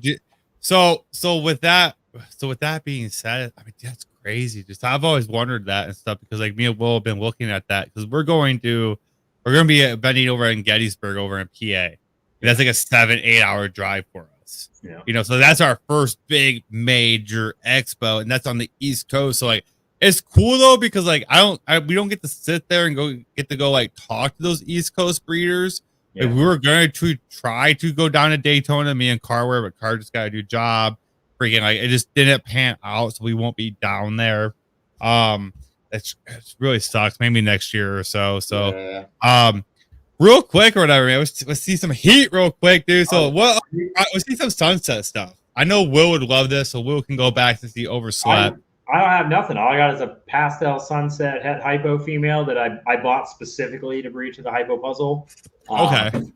And my buddy Barry, he's got my sunset het hypo. He's breeding it to hypo puzzles and other stuff at his place. Okay. So, what other projects are you in then that you want to show? I do Azanthic clowns, so I got Azanthic. Oh, okay. One that I really enjoy. I have a few DG clowns. Not, for being in the project for the last 4 years, I bomb and I don't make them ever. Last year was the first year I made a bunch of them, and they were pretty much all males. I think I made 10 of them, and they were all males. So yeah, we saw some of them at Tinley there. Like we did. DG clowns. Yeah, the anti-DG clowns. Yeah, they were pos het hypo, which half of them I think were het hypo. But yeah, let's see some Exantic stuff. I want to see some Exantic clouds. I here. love Exantic clouds. Yeah, So I'm assuming it's VPI Exanic. Yeah, the VPI or it's the best line. Right. It is. I work it, man. Like I got that VPI pie off of them, and she's doing good. So. Oh, nice. It's not even that it's the best line; it's just the easiest line to work with because you It can is. actually find animals. Right. You know? Yeah, that's the more popular one for sure. You know, John Dagg has the best Axanthics on the planet. You know, but unfortunately, it's not the line that I work with. You know, but right. You know, so this is a spot nose Axanthic clown. So. Oh wow. Dude, yeah, that's nice, dude. Finally made one of these. I made two of them. I was hoping for a male, and I made a male too, but he just didn't. He didn't absorb the yolk, and he just started turning yellow. I was trying to assist him, and he went down within like 8 days. He was gone. So, but Eric says, "Well, I wouldn't say the best line. I think it's the best line. It's the easiest to find. You're right. Yeah, that's why I work it and stuff. But John has that SK line. That SK line is fire, but I don't work it. Oh yeah, he line bred that so well that his Axanthics look like they're Axanthic Desert Ghost. You know, it's they're so nice, but you know, like if you're trying to find genes, it's hard to find them in the other lines. At least it used to be. Now there's more of them available. But like for VPI, it's so easy to find something that you need because so many people are doing it. You know, it's 80% of the market. You know, 100%. You know, because I learned that with boas too. I did call line and sharps, and I thought, okay, sharps are more valuable. I'll work that, but the market is like 80-20. You know, so you barely sell them because everybody has call because they're available. You know, you can find who you want and all that. So it just makes it very difficult. So, but, it is. Yeah, Eric said he works the SK line. I mean, if I'd go either VPI or SK line, like, you can't go wrong. That's just, you know, my opinion. I don't know. Car, you don't really work Axanthic, do you? I don't got Axanthic, but if I do, I'm just getting MJ just to piss you guys off. Just to be a leopard Axanthic clown. Oh hell yeah, that's nice, dude. Yeah, didn't you have a leopard one at one point for sale? I had a pastel leopard. That's what it was. Okay. Because I tried to hit a leopard Axanthic clown. And I freaking missed, dude. It was a double head to double head. I missed on it. I mean, those look good as adults too. I mean, they do. Some of the Axanthics I've seen brown out quite a bit as adults, but man, those look great. This line, version is, I want to say line. I mean, it's still VPI, but it's, like I bought some stuff. Originally, I got into Axanthic pies just kind of on a whim. I was taking Axanthic pies, and they were like okay, and I'm like, these just aren't really nice enough. The Axanthics are just kind of dirty, So then I ended up buying a different male, and then the Axanthic pies were just beautiful. Like I have a big female. It's laid eggs the last 4 years. And absolutely beautiful, just like beautiful gray, just absolutely beautiful snake. So like once I changed that original male in that project, it made all the difference in the world. Right. You got your better quality. So you got your better quality of Axanthic then based off that male then. So then do you line breed your Axanthic then? Not specifically, right? I mean, for the most part, I'm using it. Maybe it originated from one male and I bred it different directions and I'm putting stuff back together, but not specifically trying to breed the most gray Axanthic clown to other stuff. I don't have enough animals to really do that yet. But once I get to that point, if I make something that's not nice, I'm definitely not going to try to breed it to something else, right? I don't. Right. Yeah. If you don't have the good quality of something, it's for me, it's not worth trying because I'm going to make more of it. I want the best quality I can possibly get. So like, I won't even keep a male or something if it's not nice. So right. Yeah, I'm the same way and stuff. I don't know that Mojave Hypo girl, which isn't nothing crazy, but like she's just a nice, like everything that she hatches out is such a great line of Mojave and stuff. Like you have those animals. So that's what we're telling you guys, and like Jason's telling you too. Like, get your good quality animals and invest in that because it's going to show up in the babies, and it's just going to look that much nicer. It'll probably honestly be that much easier to move. Well, you're going to sell the nice version over just an average version. Yeah, it's so easy to sell that one that's just a little bit better. Everybody wants the quality, especially now. You want the best quality of everything you're breeding. Yeah, when I started breeding 20 years ago or 18 years ago in ball pythons, I would buy whatever I could get. if it was cheap, I was buying it. And then I learned, Yeah. I'm like, I'm making shitty inchies, I'm not making the best pastels, Yep. so, like then you learn, you go, okay, well, I can't sell these things because people don't want them, so you learn to kind of evolve that collection around that, which there's so much with social media, there's so much information out there. A lot of people aren't making those mistakes anymore, and even though it was maybe around, I was never on the internet.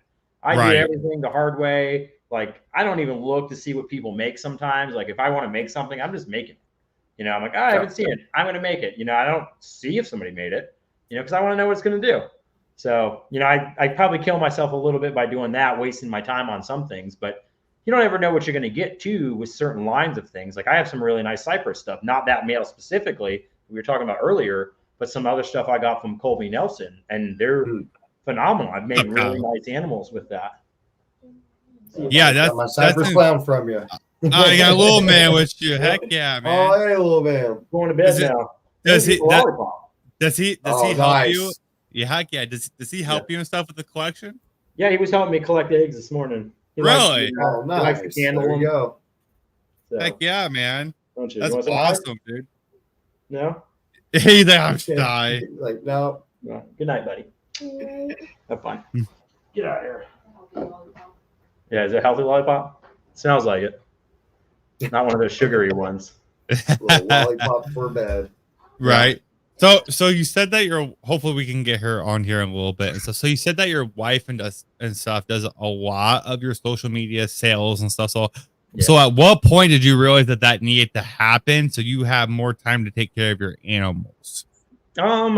Probably about 2-3 years ago, because was it? I would just post just a little bit on social media, and I ran into this problem too, for the newer people out there. Like, I used to wholesale a lot of animals in the beginning for probably the first 8 years. I didn't really retail anything. So when I was making like pastel spot nose clowns, I was making them and they were worth like $7,000, but nobody would buy them from me because nobody heard of me, so it was a real struggle, so then after a certain point, once I knew I was going to kind of go what I like to call pro, so about 8 years ago, something like that, that's when I started to really try to work with social media a little bit more. And I was terrible at it. I'd post randomly, but once we were trying to build the name really well, then I had Holly start to help with that because she would post a little more consistently. She writes better than me. Like, you can tell when I post something, it's not spelled right or it sounds like a robot wrote it. Correct. Like, there's no fluff, there's no happiness to it. It's just like a machine did it. So yeah, that's probably something spelled wrong. So yeah, that's I think that's how it was when we first did the podcast because me and Justin were just bored. We're like, hey, we'll just try this. Let's just try this, man. Screw it. We just get out there, do a podcast. I was just doing the videos and stuff. Like, we'll just try this. And then we sat there, we niched it, and then the podcast kind of died off. I'm like, dude, let's do a 2.0. Like, let's redo this. Let's go full on board with this. Yeah. And we've had great success with it with the commercials and stuff like that. It's like and up to subscribers and stuff because now it's more interesting. There's more thought into it. So it does make a difference, man. It really does. So if you could go back in time, Jason, what is there anything that you would do differently, with the ball pythons, or any mistakes that you think that you made? I would and two just kind of goes back to we talk about wanting to get rid of the snakes. So this is technically my third collection, right? So okay. So often, at one point, I'm like, okay, I'm done breeding stuff, right? So I sell out most of the animals. I never ever got rid of everything. I always kept 15 snakes, something like that. And I'm like, all right, I'm not doing this anymore. I need some time off. And it wouldn't last 2 months, and I'd be buying snakes again. But I would just go in a completely different direction, So it's what I continue to do. So I was making albino pieds back when albino pieds were worth a lot of money. When banana pieds were worth a lot of money. I was making animals. I was making 4 or 5 gene orange dream combos that were worth a lot of money. I was breeding green trees at the time. So I was doing really well for myself, but I was comfortable at work. I was making good money. The snakes were kind of a nuisance at that point. So I downsized drastically. I wish I would have never done that because I would have catapulted from that collection. I would be far beyond where I'm at right now. Okay. So that's probably my biggest regret is just being comfortable at work, making more money, then I'd be out of town, right? So it was hard to manage the collection because I did everything by myself back then. Right. So, and So- also, too, I was going to bring it back to like we talk about the snake stuff. So when I was in high school, my senior project was how to be a professional snake breeder. So really? I brought in the anaconda. I brought in, I can't remember what else I had. Something else with me too, something that was smaller, and I did a like presentation on it. I had to write like this essay and all this stuff on it, so that's what I did back then. I knew this is what I wanted to do.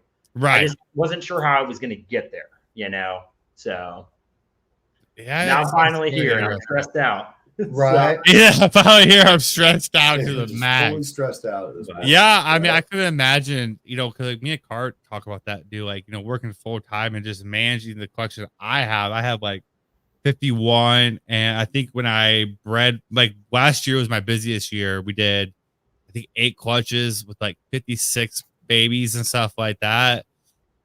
And just that extra upkeep on the babies and stuff alone is a lot. Yeah. And that was my first year of actually like hardcore breeding, because that was year 2 of breeding, last year, like actually breeding. And I did 1 clutch prior just for a practice clutch. I was shooting for 3, did 1. I was like, all right, cool, whatever. I got the experience. But then like when you go hatch 1 clutch compared to 8 or 9 or even 60 something, what you're doing, yeah, that's a whole nother level, guys, because babies take extra time to care for because you're trying to get them established on food. Oh yeah. And people don't realize that. Like, that's why I'm very selective on what I breed now. Like I'm like, okay, like I don't want, like, I'm having a slow year. I'm maybe 4 or 5 clutches right now. Have the zebra lay. I'm cool with that. That's probably my most expensive clutch, ever right now here at 419 Morphs. But that's what you want to try to shoot for. You want to try to shoot stuff for that's worth your time. Everything's worth your time because they're animals. You still have to sit there. You still have to sit there and take care of them. But if you're gonna invest your time in something, like, have it worthwhile. Don't sit there and just go like, oh, I'm a breed a pied to a pied. Is that really worth your time to sit there and mess with all those babies and stuff? You know what I mean? Like, or anything simple like that. Like, I'm not saying there's nothing wrong with it because people have their own budget. Like, I support you. You're part of the hobby, stuff like that. Get your experience, but at some point, you need to up your level. Add a codom to it at least. Add an incomplete to it. Make a super. Add something more to that project that's going to up you guys. Like, and that's what I really encourage with you guys to shoot for. Like, add something to that project where you're not just making a pied to a pied or a clown to a clown. Like, add a codom, add an incomplete, add a super, try to shoot for a super on it, Yeah. And I would say too, and I tell people this all the time, like, having a collection my size that's not very specific, right? Right. Like, What's up, I've Bob? done so many projects. It is so hard to succeed in this because you only have so much money to invest too, right? I can't buy a good male every 2 years for all the projects. I mean, the snakes don't make enough money to do that. To be dude. So it makes it a real challenge for me. Like, if I could downsize my collection to 60 adult females of hypopuzzle, maybe xanthic clowns, and maybe xanthic DG clowns or something like that. If that's what my collection was, I could be very successful, and I could probably make as much money as I make now with such a smaller amount. And when you're making 500 babies a year, you have to feed those. Yes, 100%. 100%, dude. So every year we can't find rodents. It's like, and I like to start them off on hoppers. I like to feed them mice for a while. Actually, I don't like feeding them rats right away. I feel like they just build a little bit better. Like, they get so fast when you feed them rats right out the gate. And I've done that forever, but now I like to try to do mice for the most part for at least the first 4 months. Yeah, so that's a very interesting take that you have, Jason, because I had problems last year towards the end of the year. Now, I don't know what necessarily that could have been handling the babies too much towards the end of the year because I was impatient, getting them in and out, but I didn't mess with this hypo clutch. And I started them off for the first time. I tried it on mice hoppers, and they almost instantly, I had 4 of the 6 take food the very first time. And then I did it because I was trying the rat pinkies. I'm like, it's hard because like I just don't think that they're lively enough where the snake's interested in it. It just kind of lays there. You know what I mean? That's definitely the problem. That hopper mouse is exciting enough. Like sometimes it's too exciting, where it scares them. But like if you get that right size range, that hopper mouse is moving enough to get them excited. It's getting close to them, crawling around a little bit. So the hopper is so easy to get them to go on. Like I mean, for a long time, I fed fuzzy rats right at the beginning, but I just like the way that they build better on the mice. I feel like they start off a little bit better. They seem to eat a little bit better. Like it seems like the feeding response is stronger because they burn it off faster, so that kind of just keeps them like, they almost seem a little bit more energetic the next time you feed them, probably because they're hungrier. And then you can eventually double the feed up the size, and then you can really start pushing them if you want to. So 100%, dude. Like I've noticed that. So I think I'm going to start on that from now on with the mice hoppers. It's just that I just don't breed mice, so I'm gonna have to go buy them. But I had more success with it now that I'm like, older in my breeding experience and stuff. Because I do like towards the end of the year at Cardinals, I was sitting there bitching and stuff like, dude, I gotta fucking assist feed. Like this is stupid. Yeah. You know what I mean? Like I get so pissed and stuff. Like it's a pain in the ass. It's fun assist feeding. Yeah. Dude, I don't like assist feeding either. Like I hate it. At some point, like I'm to the point where it's like I almost don't think I'm gonna assist feed anymore. Like if I'm trying to make this snake survive, should I be breeding it? Should we be raising it to begin with? I just fed so many snakes because they were very valuable, but at the same time, it's like, I'm not making something genetically strong or powerful. I'm making something that, may not thrive on its own. It may die in the wild, something like that, so it's like, I'm always like kind of torn with that moral part of it. For the most part, most of the time I assist feed everything, but I don't have to do it very often. Maybe I might have to assist feed like maybe 6 snakes, 7 snakes out of the year. It's not too bad. Good though. That's not bad at all. Yeah, for as much as you hatch out, that's solid, dude. Because I found out that like if they like me assist feed, if they don't take after like the second or third time I assist feed, they're probably more likely not going to survive. Not gonna go, I've had 2 besides the one that Eric has. I don't know if he's still in here or not. I doubt it, but I had to assist feed that thing for 3 months, and then finally he's like, I had no, like, it's a great eater. That's like probably the one like exception, but everything else that I've had to assist feed more than 3 or 4 times has either died or it just hasn't thrived and it's died eventually, and it sucks. You know what I mean? Yeah, I assist fed a snake. The longest I ever assist fed something, it was a pastel acid spot nose clown. So it was like probably the first one made. And I assist fed that snake for about 6 months. Damn. And then, bam, it just started eating like crazy. It went from this tiny little nothing snake up to like 1,000 grams, like that. Like you still have that?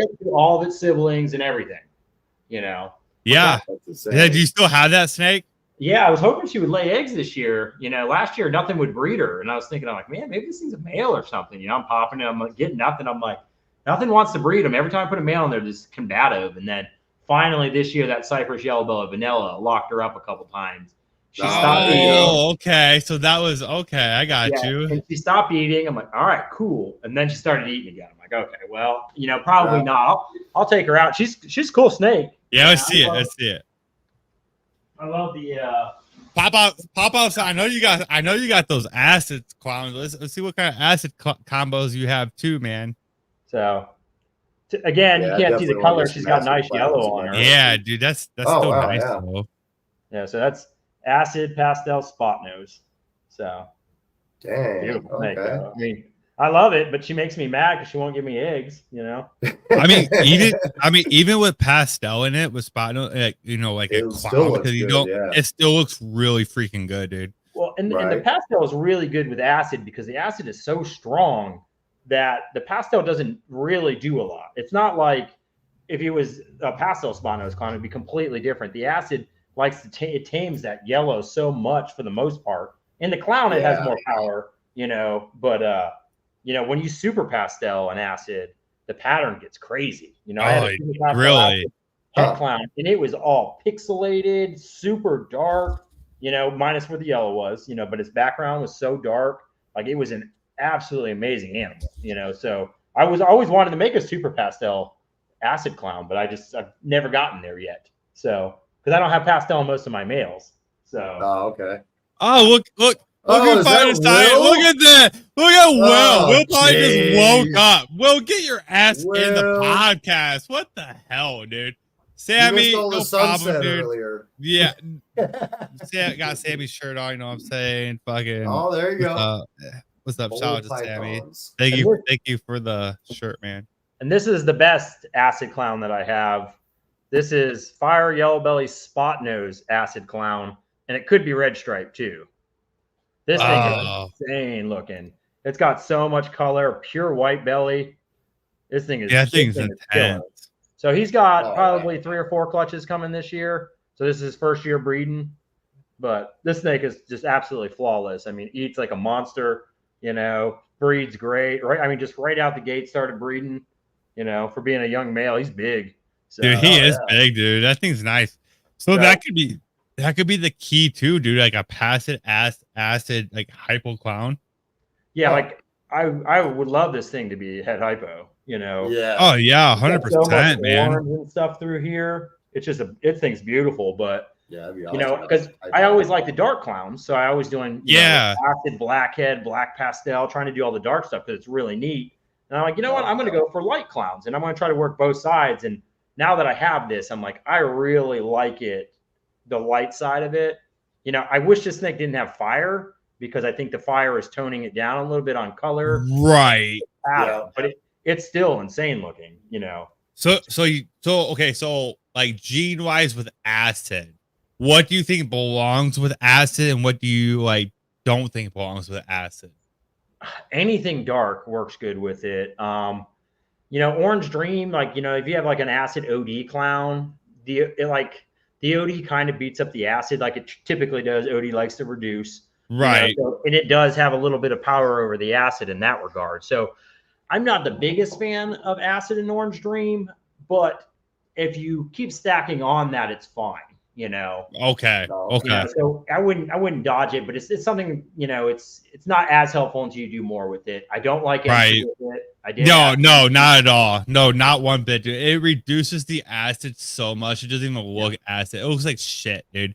I'm like, what's the point? What's the point of buying an acid cloud? Because you buy an acid or whatever, you know, like any kind of combo with acid for the pattern. Yeah. You know, because it's so crazy. Yeah, and I did the pairing. I'm like, well, I don't know what it's going to look like. I'm just going to try, right? So, and I made it, and it was obvious that it was both, but it didn't look acid, right? It didn't look enchy either, but you could see both of them like meshed in there like perfectly, you know. And it could have been black pastel too, so it could have been black pastel enchy acid, you know. So, but it was just so hard to tell at that point. But it's not an animal that I would move forward with, right? Right. I don't have it. So, you know, I moved on from that, you know, but you know, but I wanted to try it and see what it did. And I'm sure acid, enchy, maybe cypress with some yellow belly, like I'm sure it still has a place where it's going to play really well. It's just on its own, it needs a lot of work, you know. So right. Yeah. Do you have a cypress acid by any chance? No, I hope we'll make that this year. Jason. So I should make that this year. So I bred that male to the cypress clown female. So I'm hoping that we'll get some of that. You know, I'm trying to breed bongo into that right now too. Ooh, so. I like bongo. Yeah, I like bongo. Me too. I just bought one. Yeah. Well, I sent you one of the pics. I'll show you some of the two bongo. Yeah, let's see some. I'm gonna run a commercial real quick, Jason, real fast to give you a second, real quick. We're gonna say that Insane Pythons is a piece of shit. Emphasize stealing. It's about stealing tonight, right? Get him the fuck out of here. You kidding me? Sometimes you don't see it when it's right beneath your fucking nose. Or how about when it's in your boots? Swiper no swiping. Stay with us. Swiper no swiping. Swiper no swiping. Swiper no swiping. Insane Sticky Fingers was. The drama commenced and disbelief is front. I can't play that enough because you're it's such a piece of shit freaking thing. I do love the song too. The song's good. Hey, that's not my song. That was Herb Collectors. Yeah. He made that song on YouTube, and then I just overplayed it with the reel I made with everybody else. So like the only thing I did, I made the sunset clown with the crackhead with Dave Chappelle. I made that meme, and then I made the swiper no swipe, and I just put everyone else's stuff all together. Yeah, I like that. I kept seeing people talking about the rap song. I'm like, I don't know what song they're talking about. Dude. So like You I know? had. That was like the perfect undertone. I hit up Herb Collectors. I'm like, dude, I used your song for this reel, dude. Like, check this out. This is freaking great. I'm like, you're like, dude, Insane is a piece of shit. Like, get him the fuck out of the hobby, bro. But anyhow, it's baffling that it happened. I don't. It is, dude. Like, I remember everybody freaking sitting there sharing it. Yeah. And I'm like, dude, like, there ain't no way that they're getting this thing back. Like, if someone like legitimately took this, like, there ain't no way. Well, and behold, you'll get it back if it's one of your fucking friends that did it. Like, you know, friends. You know what I mean? Like, that's fucking insane. Yeah, you All right. very loosely friend. Very loosely, friend. Well, now, real quick, now it's funny because now you have all these stories coming out how fucking Insane fucked everybody over with money, snakes. You know, now you got all these stories with it. Like, so I mean, like, this should have been out probably a long time ago, but it took to this point to get it where like, get the fuck out of the hobby, dude. Like, you're done. Yeah, I mean, I sold him a snake years ago. I mean, everything was fine, you know, but it was probably 3 years ago, you know. Right. You know, it was definitely back in the day more so, you know, which, you know, like I said, I'm just surprised that somebody would do something like that, especially to a friend, you know. Especially friend. Yeah. That's like, everybody knows that like we do the live shows. Okay. That's like Will stealing from me. You know what I mean? Like, you don't do that. Like, I'm gonna steal a donut from Will. Like, I'm taking your donuts, but I'm not taking on your animals. You know, even if you have something that I want, I'm not gonna take it. And if it's going to be a prank, you know, because Will's done it. You know, like he's like, dude, like, where the hell is my fucking blackhead double head hypo clown? I'm like, what the shit, dude? Like, it's gone off my table. He's like, I'm all looking for it. He's like, I'm just fucking with you. It's right here. Oh, okay. Like, yeah, the prank has got to last about 1 minute after it starts. Yeah, like 1 minute after. All right, that's a prank. Yeah, just play. It's right here. 6 or 7 days later, that's not a fucking prank, dude. Like, you're a fucking, you stole it. You were gonna get caught. The cops got involved. You're a piece of shit. End of story. You know what I mean? Like, I like to do pranks the opposite way. One year in Daytona, I was trying to get rid of a double head axanthic pied male. Right? Yeah. Nobody wants that at the time, you know. And I'm like, you know what I'm going to do? I'm going to bag it up and I'm going to put it in my friend's box of his snake. Right? like 4 days later, he calls me and goes, he's like, did you put a snake in my box? I go, nope, sure didn't. I never told him for a long time. Like, that's funny, dude. That's funny. Like I said, people were posting. I'm like, dude, the only thing that's worth stealing is Will's donuts. Because Will was like, man, he's like, the one day I was like talking to vendors and stuff, I saw you across the room taking my donuts. I'm like, hell yeah, I'm like, those power donuts are mine, dude. Like, I'm freaking like, I'm hungry, dude. Like, it's funny, man. But I mean, like, that's not funny. Like, stealing shit like that. Like, a sunset clown, like, come on. Like, yeah, well, and even if it was a joke, you know, and you were going to ship it back to your friend, well, now you're taking the risk of shipping it back. What if it dies? Yeah, it's a joke. It's terrible. Well, it's very interesting because, okay, so let's put it at this point. Okay, so you just got done saying that you bred a male that was 350 grams. Okay, so let's just say that this shady ass motherfucker over here, dude, took that snake, had it for 7 days, bred at least 3 females with it. Okay, well, he has no overhead costs because he stole that snake, okay, from this project. Bred to 3 because it's not why he has a really good collection. You know, he has some shit is what, from my understanding, what Carr was saying. You know, Carr said he has some monsoon stuff. Like, so whatever the case may be, he bred to whatever. Okay, so let's say that he does that, he gets babies out of it. Well, now like his reputation's done, but you're still gonna have those piece of shit followers from him because like you still got people that are loyal from like, oh, he didn't do that. Shut the hell up. Yeah, he did. But anyhow, freaking. He's gonna hash those babies, sell them for like next to nothing because he has no money invested into that. Those people are gonna sit there, breed those babies eventually, and then they can sit there and sell them for dirt ass cheap against the market value and crash that market prices against legitimate breeders, guys. This is where the problem at. Yeah, and it makes me wonder, because knowing what really happened, right? Like maybe he's just terrible with pranks, and maybe it was a start of a prank, right? Breeding it to your shit is not cool, no matter what. No, it's and not. Like, and why would you breed it to? Like, I wouldn't breed it to a monsoon. Like, if I was going to breed it to something, it better be had Sunset Clown. Something. Making triplets. Get something out of it, dude. Like, fuck, dude. But I mean, but like, regardless, or like, something. like, what the hell are you doing, dude? Like, God, like shady ass motherfucker. I hate thieves, dude. Like, besides, if you're stealing donuts, that's okay. But yeah, that's no, that's not. Okay if you're stealing, like, it's like one of those posts and stuff that I seen, like, hey, you can leave $5,000 in front of me. I'm not gonna take it, but if you leave like M&Ms, like those M&Ms are gone. You know what I mean? Like those are gone. Like, I got no control over that, dude. Like it's not happening. Yeah. So all right, man. Like, what you got there, man? Let's see some bongo. So this is a bongo clown. So I know for sure it's at least bongo yellow belly. Could be spot nose. I thought it was red stripe. I swore up and down this animal was red stripe. Let me see the head on it, dude. I work with red stripe quite a bit. No, I don't think that's red stripe, dude. Because normally you got that long dorsal neck pattern that has like hooks on it. Yeah, its head is all bongo. That's all bongo. Yeah, dude, that was all bongo, dude. But it's like got this such a rusty, like red tone to it. It right, red stripe, but it may be spot nose, right? I don't know about that. And the original mom that made the male that bred to this, like, so she was supposed to be trick clown. Okay. So, but I have yet to make a definitive trick, and I've genetic tested some stuff. I think I genetic tested this one for trick, and it's not trick either. Okay. So it's just bongo yellow belly, maybe spot. So yellow belly tones down the bongo that much. Well, and this snake is wild looking compared to a regular bongo clown. So that's what I'm saying. Yeah, like because bongo, you have some deep chainings, like circular alien heads that sit there in the clown pattern and stuff. Because like Garrett got me into the bongo clowns. Like when he first produced them and stuff like that, I'm like, dude, I gotta like bongo clowns do like hell yeah, like let's freaking go. Yeah, you know what I mean? I think that's how a lot of people were, but like because bongo is such a busy pattern, like circular thing. Like if yellow belly is doing that much to that animal, I don't know, dude. Like you might have something else into that.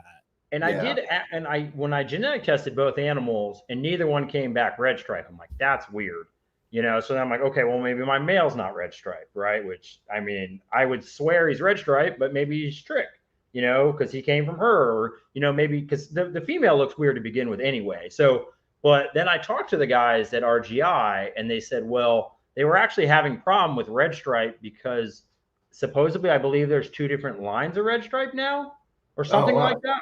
So they wanted to test him again because they were working with Justin with some red stripe stuff that was having some kind of issue. So they want to test him again, but I haven't got all the stuff back to him because they wanted like the complete lineage of mom, dad, everything, the babies, so they can kind of like reference everything together.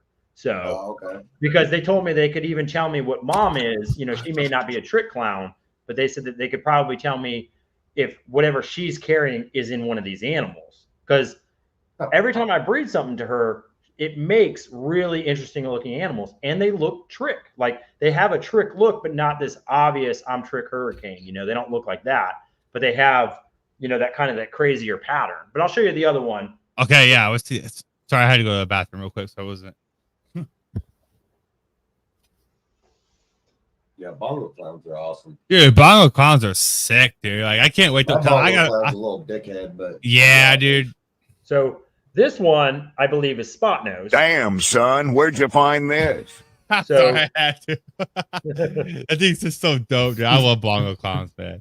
Yeah, so this thing is crazy looking, and it's got a little bit more color than the other one. Oh, it's yeah. got more like It does. Color. You got more pattern in it. Like, what is that spot nose with it? That's why I believe this one is spot nose. Yes, I agree with you 100%, dude. Because like the spot nose is so strong, and how they're like with the dude, like that's nice, dude. Well, and you can see the yellow belly is super strong in this. Like you can see the yellow belly.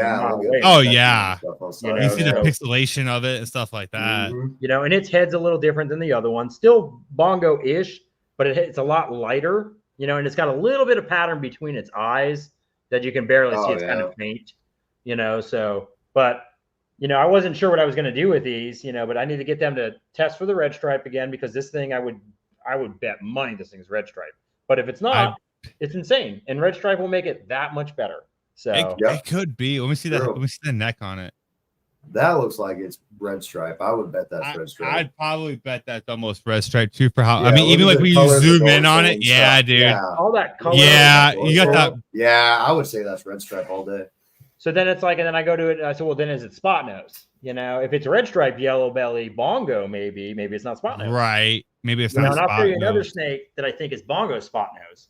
Okay. So, but what it reminds me of, it kind of looks more redhead than anything, but I don't have redhead in my collection. I was gonna ask you that. I was like, do you have any redhead? Yeah. Do you plan on adding redhead, Jason? I did. I ended up getting a redhead yellow belly het clown male, and I was gonna use it, and then I never ended up doing it. I like redhead, but I'm starting to think bongo and redhead are kind of, I don't want to say they're the same, but they seem to have some kind of similarity between them with some of the stuff that they make. Or maybe they might be like allelic type shit. Yeah. Wow. You know what I mean? That was in shed. I was like, that's dark. Yeah, that was Yeah, he looks terrible, but this I thought was bongo spot nose.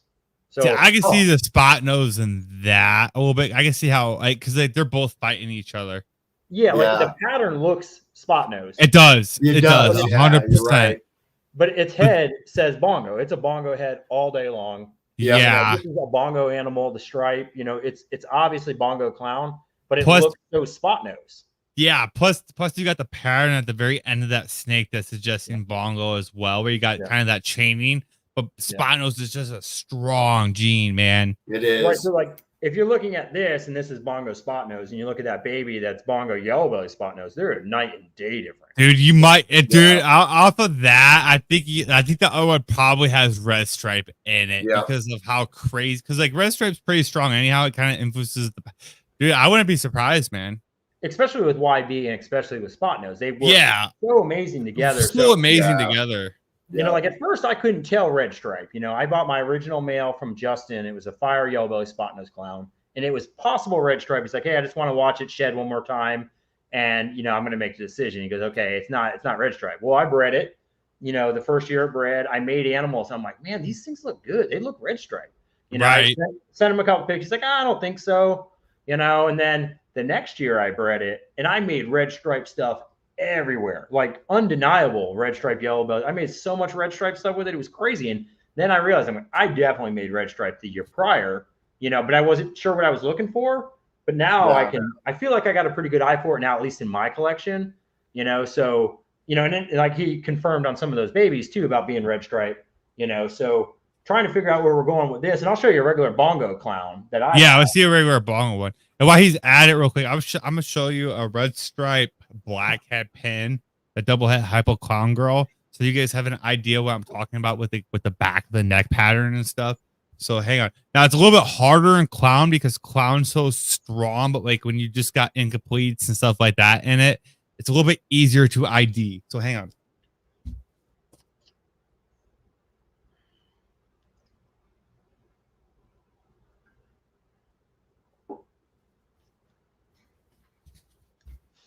And the reason why I like her so much, well, I mean, for one, she just shedded. But I mean, like, you can see what he's talking about with the rusty oranges. I mean, like, the coloration just doesn't do it justice on camera. But you see what I'm saying with the back of the neck pattern here, right? Maybe. Possibly. Nope. I can't see what you're talking about at all. Nope, you can't see what I'm talking right there. There you go. You can see she has this back. Red Stripe's really keen on that, guys.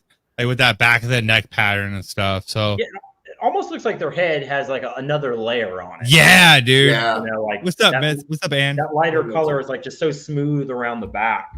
So it's Red Stripe, and like I said, they are different. Some of them look good, some of them don't. But yeah, and then this, I believe, is just Bongo Clown. I mean, this is just Bongo Clown. I mean, I bred it, but and it's very different. This is Bongo Clown. Right. Some are better than others. Like I think this one looks really good. It has a very big. Is it in shed? Yeah. I think it's in shed. She may be in shed. She's getting ready. She should be laying eggs here shortly too. Oh, okay, so gotcha. I don't have the pre-lay shed yet, so she probably is in shed for it right now. But I can feel the eggs right here. So, but this is I mean, I love Bongo Clown, you know, and I made a couple dude, I of these do the too. first That's a year. great example of a bongo Yeah. clown, guys. But you get Yeah, that yeah. you get that chaining pattern on the clown and stuff. Like it's just you start working like incompletes into it and stuff like that, dude. Like you're on a whole nother level. Like that's just amazing animal right there. And if you look at this, it kind of looks like the one that I think is Spot Nose. You know, that's back there. It has Yeah. some similarities in that its pattern kind of looks Spot Nose, but the other one is so much more extreme. You know, so it's so hard to tell what's going on with some of this stuff, and I haven't made enough of it to know because when I was making bongo clowns, they were always bongo leopards. You know, I made so many of those because my male was bongo leopard, I think pastel, and it's like I made so many bongo leopard clowns. You know? So with leopard and bongo, you get more chaining in that pattern, don't you? Yeah, in my honest opinion, I don't like leopard in it at all. No. I think the leopard ruins it. It just tries to kind of stripes it too much. It just does it. Yeah, the color tone is weird too. It's like a weird brown. Like it's not my favorite. You know, I made a few of them, and I'm just like, and I never kept one. You know, so I mean, I did. I kept one originally, and then it made that thing. You know, so I made a hat, then I made a dad that was everything but pastel, and then I bred him for a season, and then I got rid of him because I didn't want the leopard anymore. So that's good. That's good to know. It's very.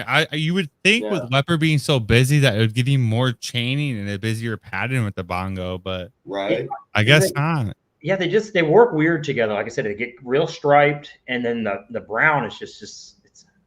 I don't want to say it's ugly, but it is. You know, at least right. You know, I don't want to discourage anybody that's doing it and mix more genes in it. Well, I'm sure it's better, but what I was working with, I'm like, I don't want this. This is not the direction I want to go, you know, because leopard's really strong too. So it's hard to influence the color and things like that with that, unless you're stacking super something in there. Yeah, I wonder almost if a leopard DG or a leopard bongo DG clown would make it better. I mean, I think the color would be great on it because the way it makes that pattern kind of clean, it's going to make the color really pop. Yeah. But you're still got that pattern, and the Desert Ghost is going to reduce that pattern even more. So I think it'll probably make it even more kind of blade. Yeah. That's an interesting take on that, Jason. It really is. That's true. Yeah. Car, do you have anything real quick? I mean, we covered a lot. We did. I know. I don't know if I have any. We're showing some fire here tonight, guys. Showing off some badass snakes. Hey, talking about some 3%. Yeah. Oh, I got one. It's just the tip of the iceberg. Yeah, I remember I was gonna ask you. Okay. Actually, before I ask you, let's run one more commercial before we close this down real fast. And we're gonna run Jason's highlight video real quick because Jason, I appreciate your time with us today. Yeah, man. for sure. Oh yeah. Hey guys, we're Holly and Jason Kittinger with Kittinger Reptiles.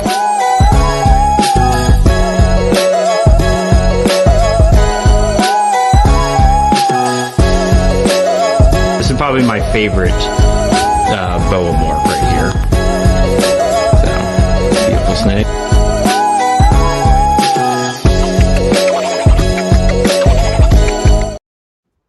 I will say that Carr made that highlight reel, so you thank Carr for that. Like I said, we all pitch in and stuff like that. So, but Carr did make that one for you, Jason. I just didn't have time to make that. So, I appreciate it. there you go, my friend. Oh, yeah. So I do have a question for you and stuff. So, with you IDing morphs and stuff like that, because we do an ID Wednesday every other Wednesday to help people out and stuff like that, and go over genes and genes combos. Now, we're not necessarily perfect at it, but we do it like where people can sit there, guess, you know, and then like we pull them off a morph market. We help people help ID. Do you have like, you know, you being as big as a breeder as you are, do you have problems? I mean, I'm sure you do it because everyone does ID. So like people know that like they're just not the only one, so they can hear it from a bigger breeder type thing.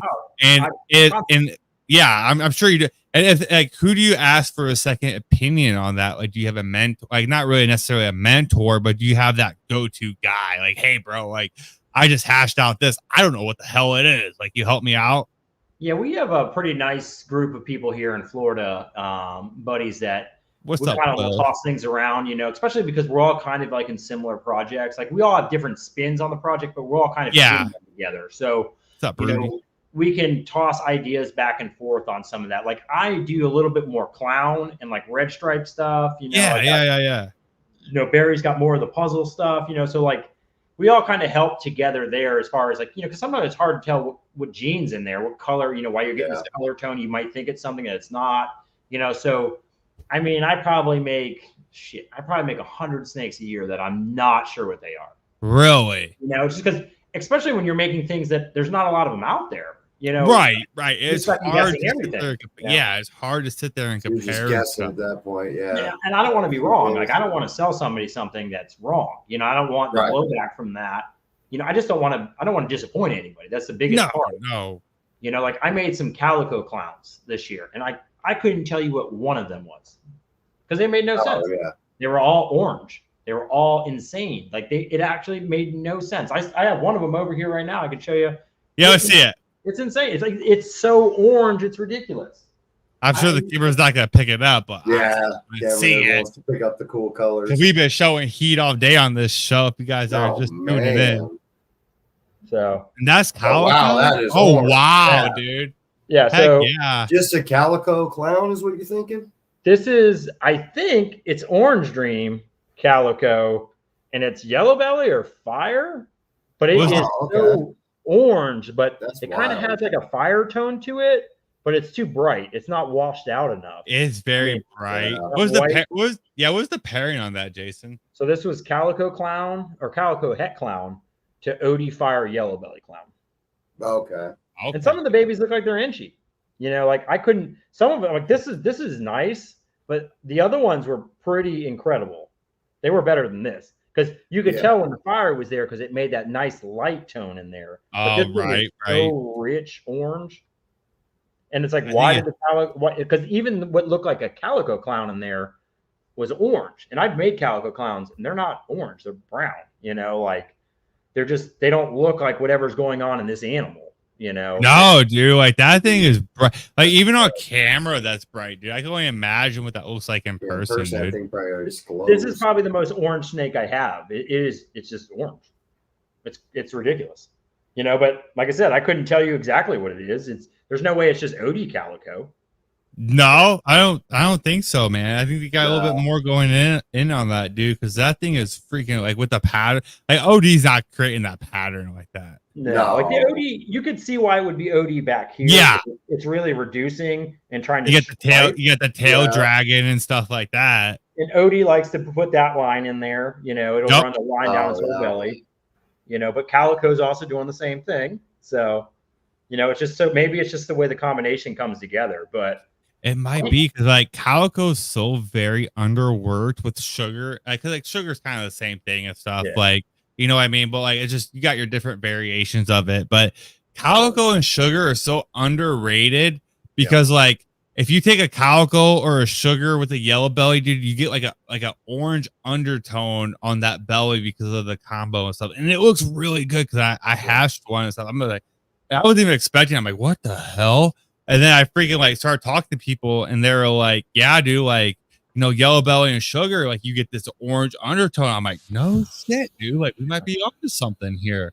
Yeah. Even the heads. I couldn't tell what the head clowns were. They were just nothing made sense. Everything just was way too bright and colorful for what I thought they should have been, but I haven't made a lot of Calico Clown stuff either. I made one last year.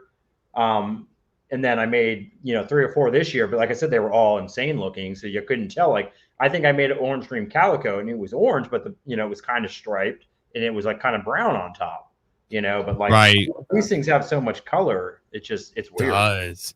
Do you plan on working more with Calico in the future then? I wasn't gonna, but I haven't tried to sell this animal. It is in my holdback rack. So at this point I figured, because the other one was Fire and I didn't want the Fire.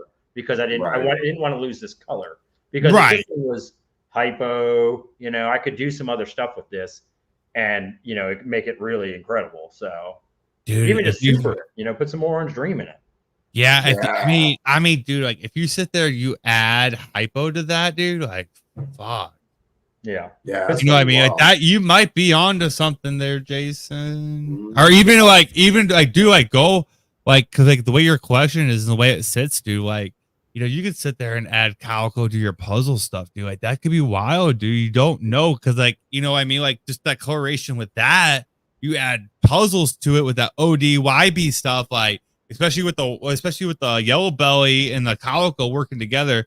I'm assuming you'd probably end up getting the same undertones with the oranges. You add puzzle to it, shit, dude. Like you could have like, oh man, dude.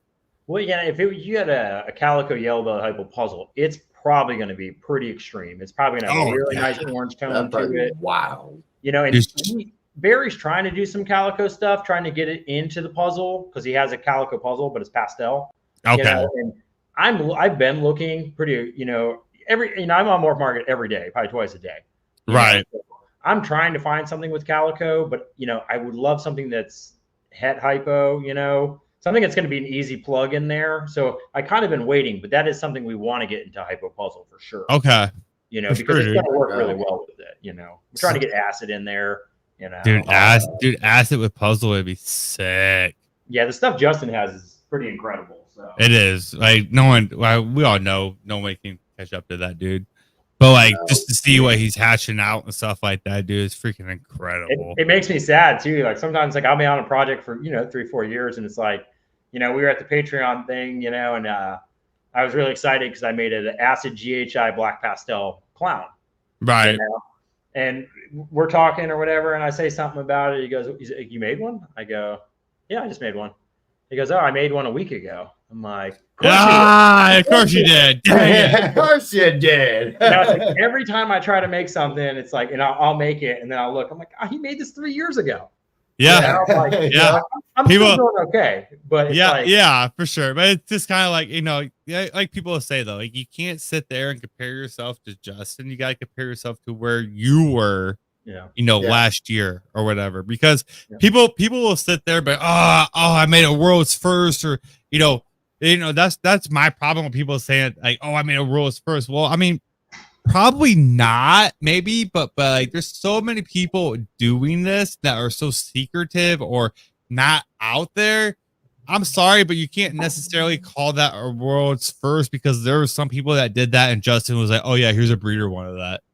I made it 5 years ago. Like, damn, dude. Like, well, and I see a lot of people that do it, and they do it on animals that, like, you would look at it and go, "There's no way that's the first one." Right? Yeah, I've seen that real too. Complex or anything like that. Maybe it's got 7 genes in it, but it's like maybe it's because nobody tried to make that. Right. But I get might be, but more like realistically, with all the breeders that are doing this that don't post stuff, somebody's probably made it before now. Someone probably already made it. And I gotta agree with you on that.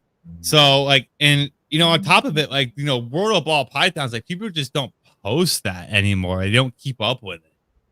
So that's where a lot of people would base that off of, was that website, because people would post it like, "Oh, here's a world's first," stuff like that. And nowadays it's just like, just breed what you like and just be okay with it. Don't sit there and claim it. Like, even if it is, who cares? It has no more market value out of it, than that.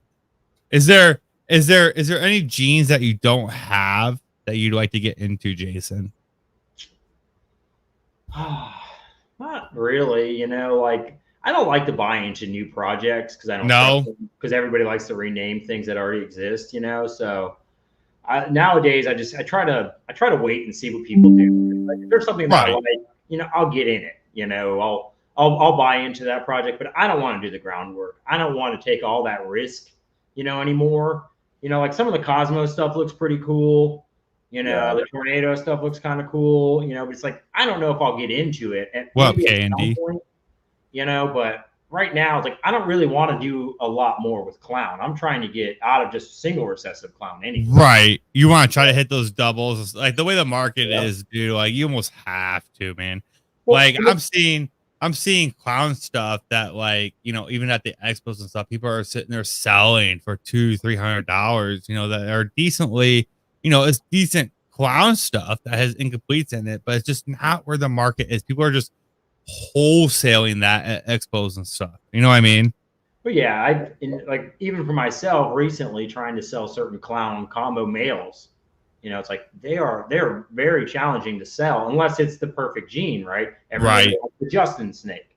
If it doesn't have those 3-4 genes in it, most people don't want to touch it. it's, which is the problem with the trend. Everybody is trying to follow him too, which, I mean, don't get me wrong. I'm trying to make the same stuff he's making too, but I like to do other stuff too. Like I could care less if I made a Pompeii, Right. It would be cool to make it to say I did it, but I'm not trying to make that specifically. No. And Yeah. and like we said and stuff too, like you're gonna sit there, like by the time you sit there and chase the market, okay. Me and Carr talked about this, and I got another question too for you. This is what's leading up to this and stuff, because Carr's done it. So like Carr's got out of certain projects because, for one, the value just wasn't there. You know what I mean? Like a lot of people started chasing the clown pod stuff. Like when it first became very popular, I never got into it, and I stay as far away as I can from it. Yeah. But you see the clown pod project because Justin, like no hate on Justin, you know what I mean? But like, kudos to you, Justin. That you made some cool shit, dude. But like at that point, he goes post something, everyone wants to chase it, and he's still far ahead of it, and people are at that point are trying to compete against each other. They're just trying to get rid of what they have that they don't want to hold back. It just tanks the market. Like, so if you can, that's my point. Like, if you can sit there and come up with new stuff, like you're going to hold a higher value than trying to chase what other people are doing. You see what I'm saying, guys? Oh yeah. Well, and it goes with a lot of things. Like, like I will follow Justin's, try to make stuff that Justin makes, because he makes really good stuff. And right, he does 100%. So I will follow his movements to a certain extent for the financial aspect. Right. But I'm always trying to put a twist. I'm always trying to do something different, because I don't want to add. Try to add something more to it if you can. Put your own twist to it. Yeah. People that have like their collection, it's like Justin took 2 racks out of his room and gave it to somebody. It's like I can think of someone that's on the podcast that did that. What? Freaking that bought a whole bunch of stuff from Justin. I mean, I bought a snake from him. You bought a lot of stuff from Canova. You like half your collection is Canova's stuff. It is. I got a couple. He has good quality stuff too. He does. It may not be. You want to buy good shit? Get good shit. That's why I don't buy from him. Yeah, when he has. Hey, you were gonna buy from me. It just died in shipping. It's not my fault. Yeah, it did. And like with Justin, it's like he has so much variety too. Like, most people can't be really good at something with having that many projects, but he is so far ahead, like you said, that he's making all these different animals and all these different projects. So like if you're looking for something and you can't find it, he probably has it. He probably has it. It's like, so he's the natural go-to. That's why he is, at the leader of the industry, 100%. I agree with you. Yeah, 100%. I was looking for a male, I ended up finding it on his page, of course. And of course. Even had a head attached to it. So I was like, all right, whatever. Buying that. Yeah, it's, it's like I said, I like Justin a lot. I've talked to him many times. He's a great person. He makes awesome stuff. He's helpful. So which is kind of rare too. You get some of these bigger breeders, they don't really want to give you the time of day sometimes. And he's great about that too. So no, they don't. So I don't have anything to say about Justin. Justin's a great dude. Like I remember I was just first starting off, and he gave me the same respect that he had for me, like as if I was a veteran, and it meant a lot to me. And Billy's the same way. You know what I mean? Like, I love Billy. I love Billy to death. I still talk to him. Like, I had to get off his Patreon because I couldn't afford it. I had to start saving money, start putting money in the house and stuff like that. But the other day, he texted me like off his person, like, "Hey, how you doing, man?" Like, that means a lot to me because I'm not on your Patreon, but you're still sitting there seeing how I'm doing, because you know what I mean? Yeah, I did his podcast, and he was very different than I thought he was going to be. We talked before it, after it, and he's a really, really great guy too. He is different than I thought, and he's a really good person too. You give him tons of advice. Oh yeah, 100%. He'll help anybody and stuff like that. Like, that's amazing. Like, I try to be based off of like how Canova and Billy is, and based off of how I was treated when I first started. I do the best I can to try to get back to people and do the same thing, because that's how I like to be treated as a new breeder. So I try to give people that same respect. Like, I don't care what you have in the collection. It still costs money to get into it. You're still taking time. You still got to pay for supplies, stuff like that. So that's why I try to post awareness videos like, hey, like, with the NATO stuff. Like, hey, I'm not trying to cause panic. It's still out there. Still do your thing with the expos, because I had people like, hey, what expos should I avoid? Or like, no, that's not what I'm saying, dude. Like, it's out there. You know what I mean? Like, I'm just saying, like, maybe look back at your quarantine issues. Like, look at your quarantine procedure. We'll get, like, when you come home from an expo, maybe up your security reasons to maybe avoid that.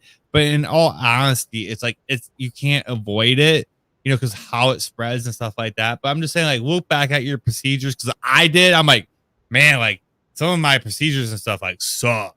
So like, I fixed it. You know what I mean? Yeah, exactly. That's all you can do. Like I said, bringing the awareness to it's fine. You know, it is. Yeah, and trying to be 100%. a little safer about, you know, your procedures is a great thing. Yeah, you know, and I will say everybody probably is pretty lax on a quarantine until they have a problem, and then they learn the hard way, whether it's mites or some kind of, you know, like parasite thing. I mean, it could be anything. You can get anything with the snakes, you know. So you know, you just never know. Yeah, and that's all it was. It was just an awareness, like, hey, it's out there. Don't necessarily go change going to expos, but just maybe change, like, hey, I don't quarantine. Well, maybe start quarantine. You know, maybe start disinfecting different. You know, that's it. That's all it was. Like, you know, like you said, because we talked about it and stuff. Like, if you have 300 animals and stuff, there's so many different strains. You might have it already, but it's just not a deadly version of it. You know what I mean? And that's the hard part. You know, that's the hard part, is accepting that. But like, I had so many people like, hey, thanks for the info, you know, stuff like that. You know, I'm like, hey, no problem. That's what I'm here for. That's why I did this, you know, to bring out that awareness. But like, I don't want you to sit there and mass panic, because like, if you go to expos, to even go attend an expo, like, it's probably going to be there at some. But just take that extra procedure. I'm just making you aware of what's out there. That's it. And it really changes on the expo you go to. If you go to like a lower end, and I'm not saying that in a negative way, I'm just saying a smaller type of you know, reptile show that happens a lot. Yeah, those ones tend to have, I don't want to say more riffraff, but you know, you have people bringing in their own animals. You know, like, and you're looking at them, they got bad sheds, they're pooping on the floor. You know, they got mites on them. It's like, you know, that stuff is not cool. When you get to the bigger expos, stuff like that doesn't really happen. Yeah, you don't have to worry about that. Correct. It's like play, but so like, that was like me, like me being, because like how it's close up to Michigan, but like, there's some sketchy breeders up there. So like, it doesn't surprise me at all, because like we've known about it. But when you hear a positive case, it's like, okay, you guys, like, hey, step back, look at your procedures.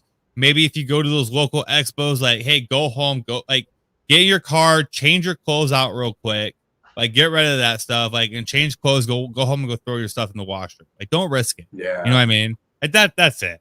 But real quick, like, I think I have one. I think I have one of Car's snakes right here. Yeah, you do got my Car, snake is this, right there. is this yours? That is definitely mine. That's yours? 100%. Yeah. I think I got a Mojave chocolate hypo clown girl in my hands. Sure. Is that what she is? Yep. Yeah, that's what I think. We were gonna do that to the we have to actually a split clutch, because we were gonna do that to the GHI gorilla. Yeah, I love hypo clowns, man. I do too, dude. I do too. It's hard to find anything that's good out there, you know, to buy. Yeah. You know, it is. It was outrageously expensive. I'm like, it's like when you look at all the other stuff, it's like, how is that $7,000? You know, like, I don't mind money, but it's gotta be worth it. You know? Oh, it's gotta be worth it. I don't mind sitting there spending money on a freaking animal, but if I'm gonna sit there and spend some money on it, if one breeder on Morph Market has the same thing, because like me and Carr does it. Like Carr was the one that freaking got me the hypo puzzle girl. He's like, dude, like, what was just posted? Like, it's great quality. So everything else I was seeing on Morph Market at that time, which they were hard to come by, was shit quality. You know what I mean? Like, it just didn't look puzzle or didn't look hypo, or, you know, it was a head and it just wasn't worth the money, where you can go, right. You know, I spent the money on the visual. I was like, oh, if I'm going to do this, I'm going to go with the visual. You know what I mean? Yeah. So like, you know, quality is very key, as you guys can see through Jason's collection. And that's why I support Jason as well, why I brought him on here, because like, I know he has great quality stuff that's fire. And you guys can sit here and see that quality, you know, and it pans out to your baby. Do you have any hatchlings that you want to show, that you can show off, that that represent what I'm saying here? I have very few hatchlings left. I think I have about 20 left from last year. 15. I'll go pull something out over there. Yeah, pull something out. Show us the parents. I want to see the parents. I want to see the hatchlings, man. Okay. I can show have people all what the we're talking parents about. anymore because I've been making so many cuts. I mean, Yeah, I get that. So I got plugged in my laptop. Uh-oh. That's what's dinging over there? Yeah, I got plug it in, man. Freaking. Oh, look at that. Will said hi to himself. Hi, Will. No, he's talking to Will's hella heat. He's at work. He's not. He's at hi to work. himself. Chilling at work. You're probably putting more hours in than I did today. Yeah, it's not hard. Not hard. I put in an hour and 45 minutes at work today. I was 4 hours away. Solid day. Unfortunately, most of the stuff is in shed. This thing is actually sold, but this is just a DG pied. But you can see it super duper bright That yellow. is, dude. Even in shed, dude. Shed. Yeah, this thing looks that's amazing. nice. Yeah. So Buddy just picked that up. Just waiting to ship that one out. But I mean, like the quality of DG pies that I've been making have been really, really nice, which I'm very happy about. Yeah, I want that one off of you. This is like a 5 million gene clown. I don't know what it is exactly. Dang. I think it's pastel fire, GHI Mojave, could be spot nose, could be yellow belly, could be red stripe. Don't know. Don't know. But this thing is amazing. I mean, it's a beautiful snake. I think it's a beautiful snake, man. You know, and it's just got like this really cool yellow tone, which in the camera it looks like it's white almost. It does. It does. You know, but it's got such nice flaming and stuff in there. Like it is really nice. And I mean, I could genetic test probably for some stuff, but it's not het anything. Like if this thing was het hypo, like Desert Ghost, or you know, Azanthic, then I'd be like, oh yeah, I'd be testing this thing. You know, heartbeat. I'd be keeping it. You know, but this thing, I mean, the quality of this animal is amazing. You know, it's dude, it is. Like, I have a OD hypopide I can show you that's in my holdback. Yeah. I have some of the siblings over there, but they don't look like her. But I'll show you that in a second. All right. Hell yeah, dude. Damn. Hey guys, we are doing a 1,000 subscriber giveaway for the channel as well. We'll be getting into that. We'll be throwing down some more market credits. We did the 500 subscriber giveaway. We're gonna do 1,000 one. It's gonna be bigger and better than ever. So make sure you guys are sharing the channel, man, so we can get to that. Because it's going to be big. Maybe we can get Justin or Jason to freaking throw down on that. So this is an OD hypopide. Dang, dude, that's solid, dude. Yeah, and it has so much color. You know, I'd say from what I've seen, like I don't see any ones that are better than this. Not in person, right? It's hard to tell when you're like this. I mean, even on camera, dude. Yeah, this thing is. But I've been making some really, really incredible quality of these OD hypopides. You know. Yeah. So hopefully we'll get some more genes in. I think it was my third clutch this year. Hopefully we'll make some like OD, you know, yellow belly pin hypopides. You know, they should look pretty insane. Oh, so, dude, pin and pied is sexy, dude. I think pin and clown too is so underrated. But I love pin clown. Oh, I do too. But Main Squeeze said, "Hey Jason, give Jen a hug from Deb and I." Don't do that, Ron. We got you. So just because you said pin, so this is a DG pin clown. Oh, there you go. Okay. There we go. I figured out that camera. Oh shit. Damn. So, dude, I think it's fire, dude. I don't remember if this one's possible hypo or not. I can't remember. I have to look at the pairing on it. Because I definitely made some stuff that was het hypo from DG clown stuff this year. So, this is last year's baby or whatever. So I mean, but you can tell it's humongous because it's been in the holdback rack. I mean, you can just send that over here. I'll give you my shipping address real quick. I wanted to put the acid into it. Acid I would too. Oh man. Dude, acid pen. Like it almost looks like, you know, when you get those three genes together, especially with if you get pastel in there too, it's like it's nothing but speckles all over the snake. Yeah.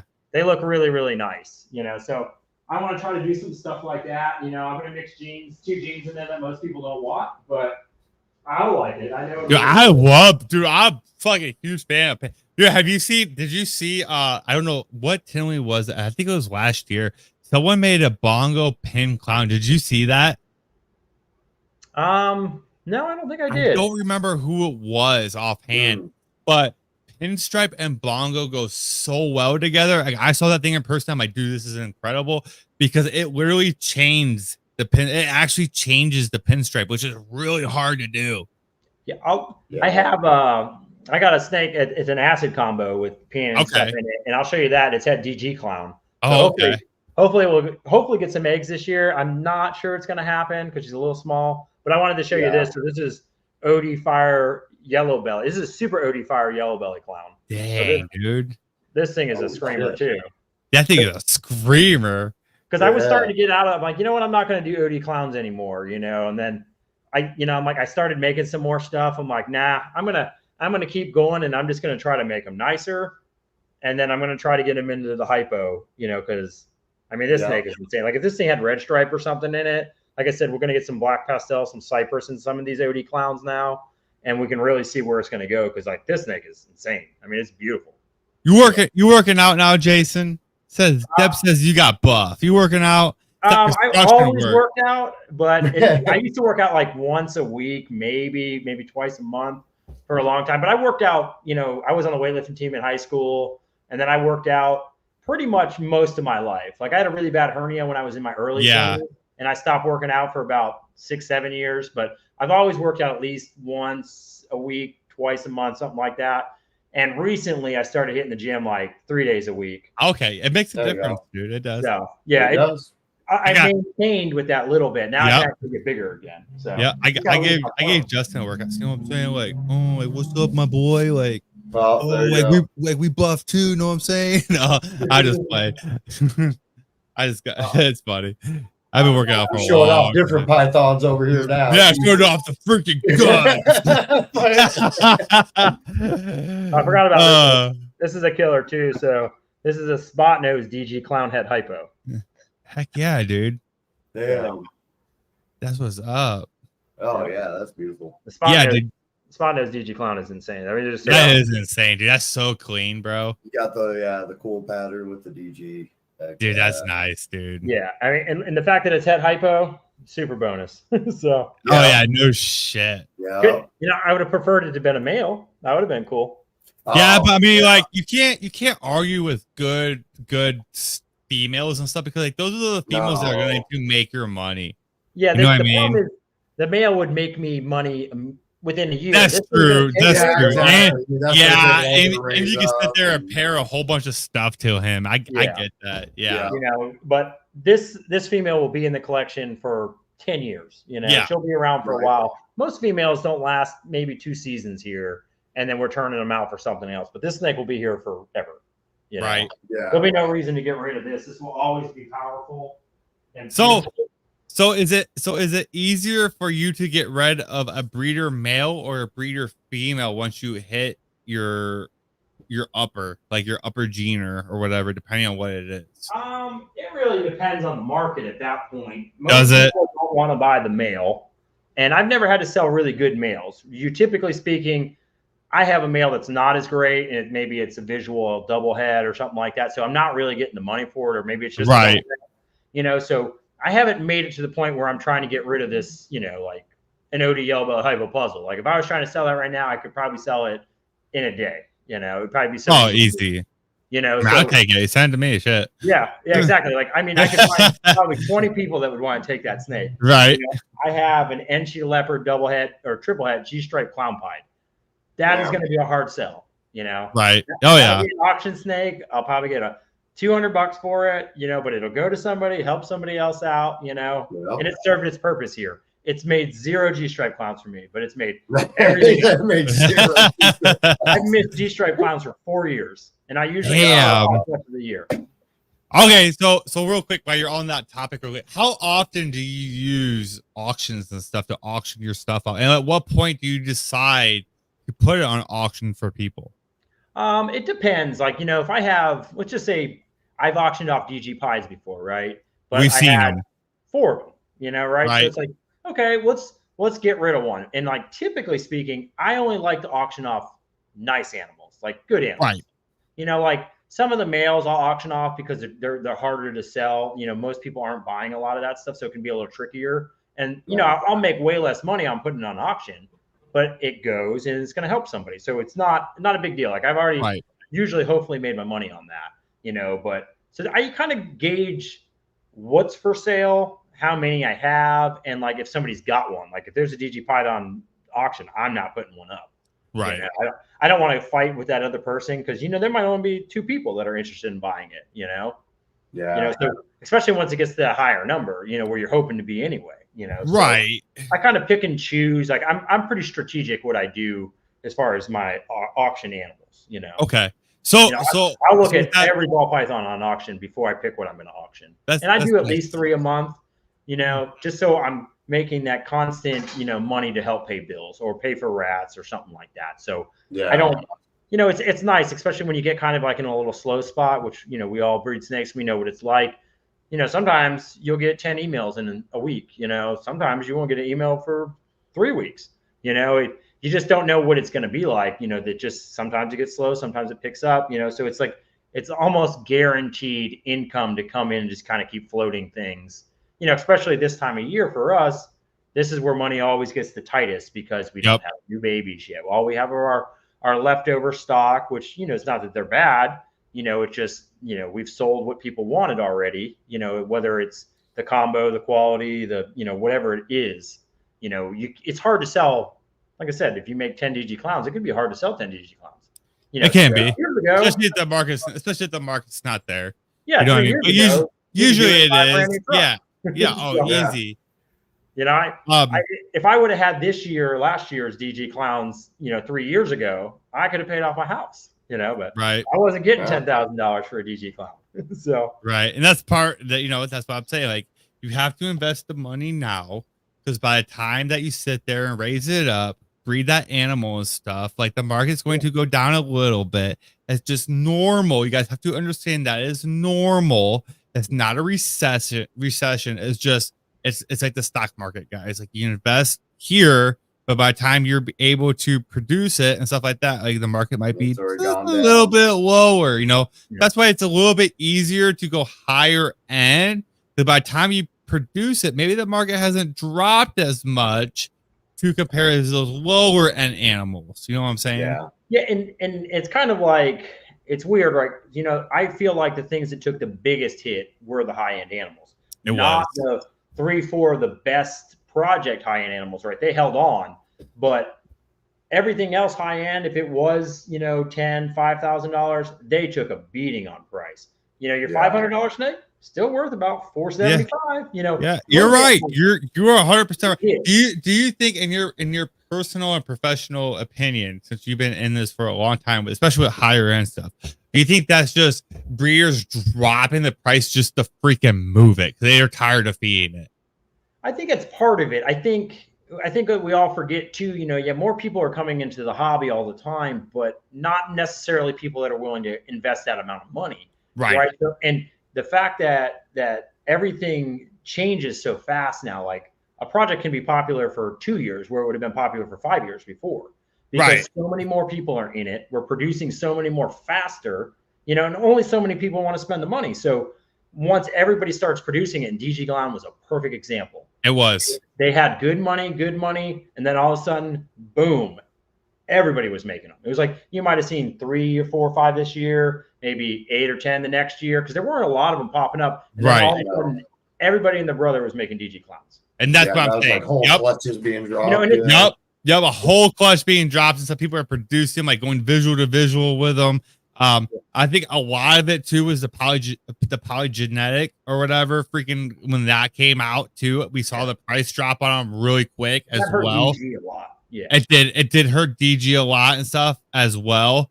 You know, it's supply and demand, guys. That's why we're saying, like, add your own twist to it, because, you know, if you're chasing what other people are chasing, there's people ahead of you, and by the time that you sit there and produce stuff, the market value of that may not be there. So to get the most out of your money and what you're investing, chase something different.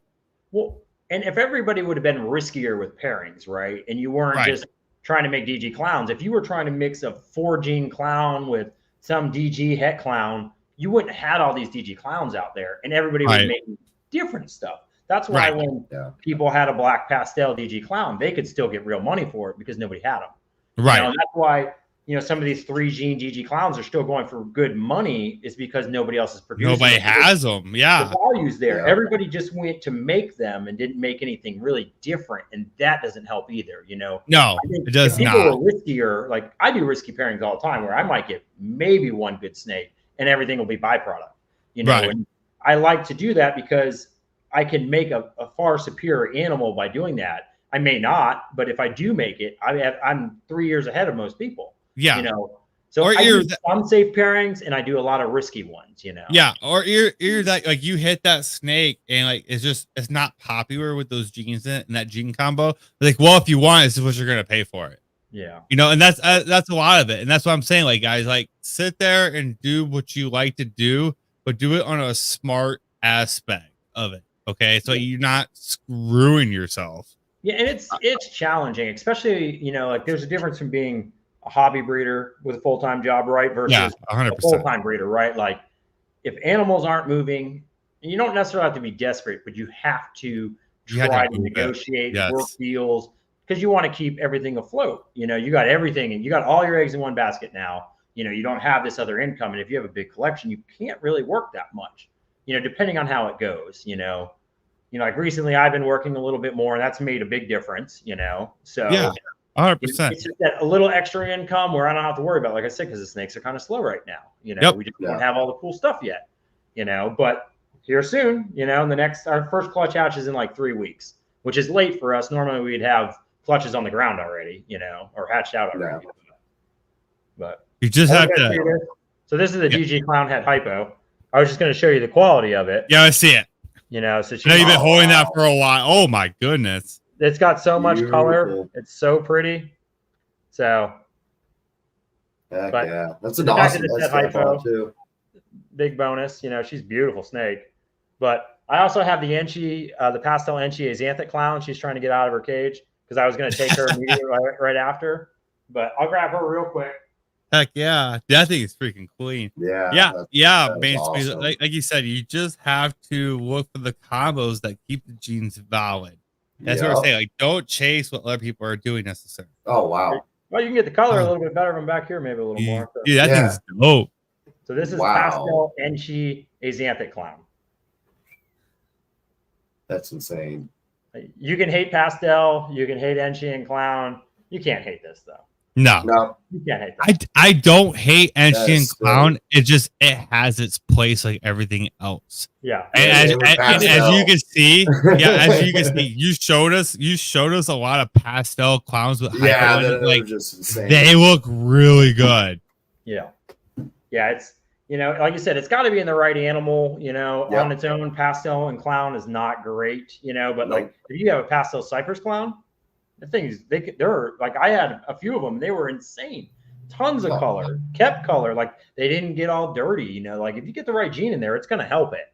Oh, it does. 100%. Like DG and pastel were made for each other. You know what I'm saying? Certain combos just complement each other. Yeah. I'll show you the Enchi DG clown. So she's an adult. Okay. So, and you guys probably seen her on Instagram. We posted her the other day because she finally did a pre-lay shed, and she's super shy. So let's see how is she? She's like, I'm balled up already. Right. Yeah, immediately. But I mean, look how light it is. Look how clean that it thing's is. dude. That thing. There's not one speck of dirt on this snake. No. Dude, that's clean. I thought it was hypo for a long time.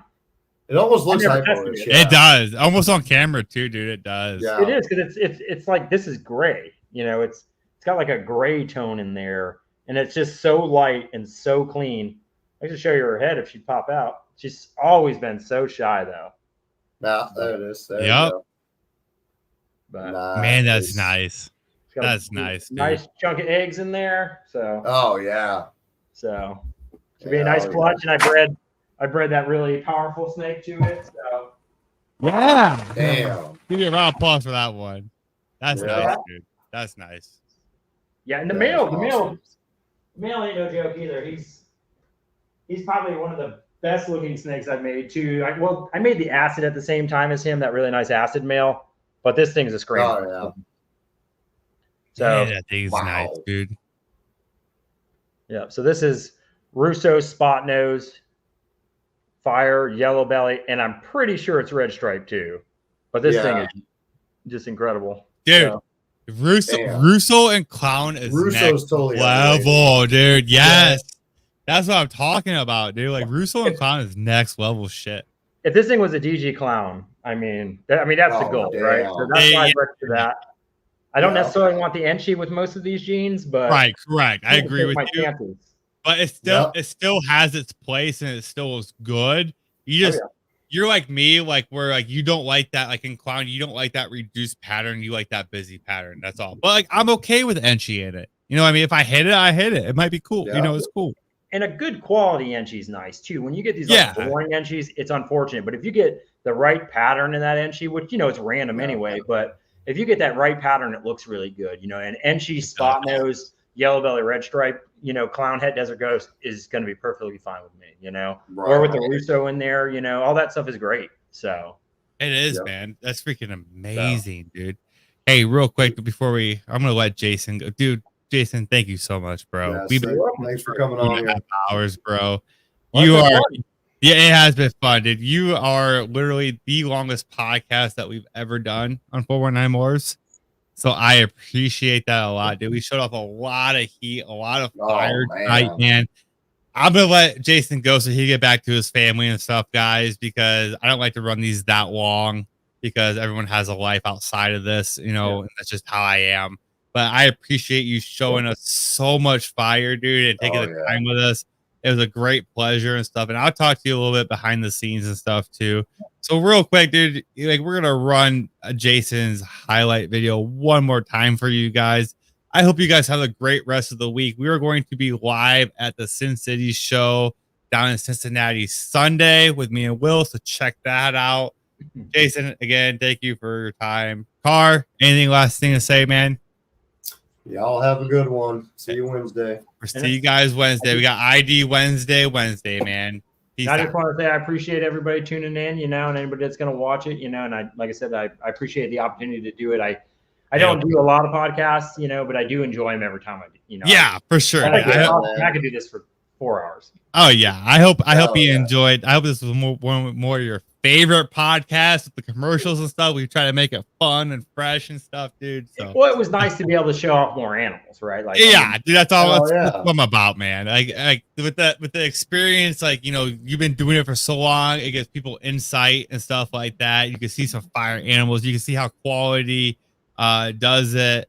No problem, and no problem, K and D, dude. I hope you guys have a fantastic night. Everybody that's still watching this, thank you, Fred. Everybody. Don't forget to subscribe to the channel. We're doing that 1,000 subscriber giveaway.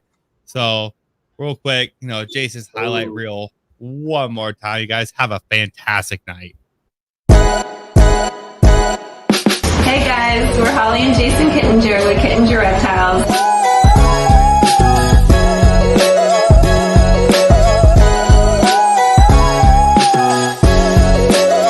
This is probably my favorite boa morph right here. So, beautiful snake.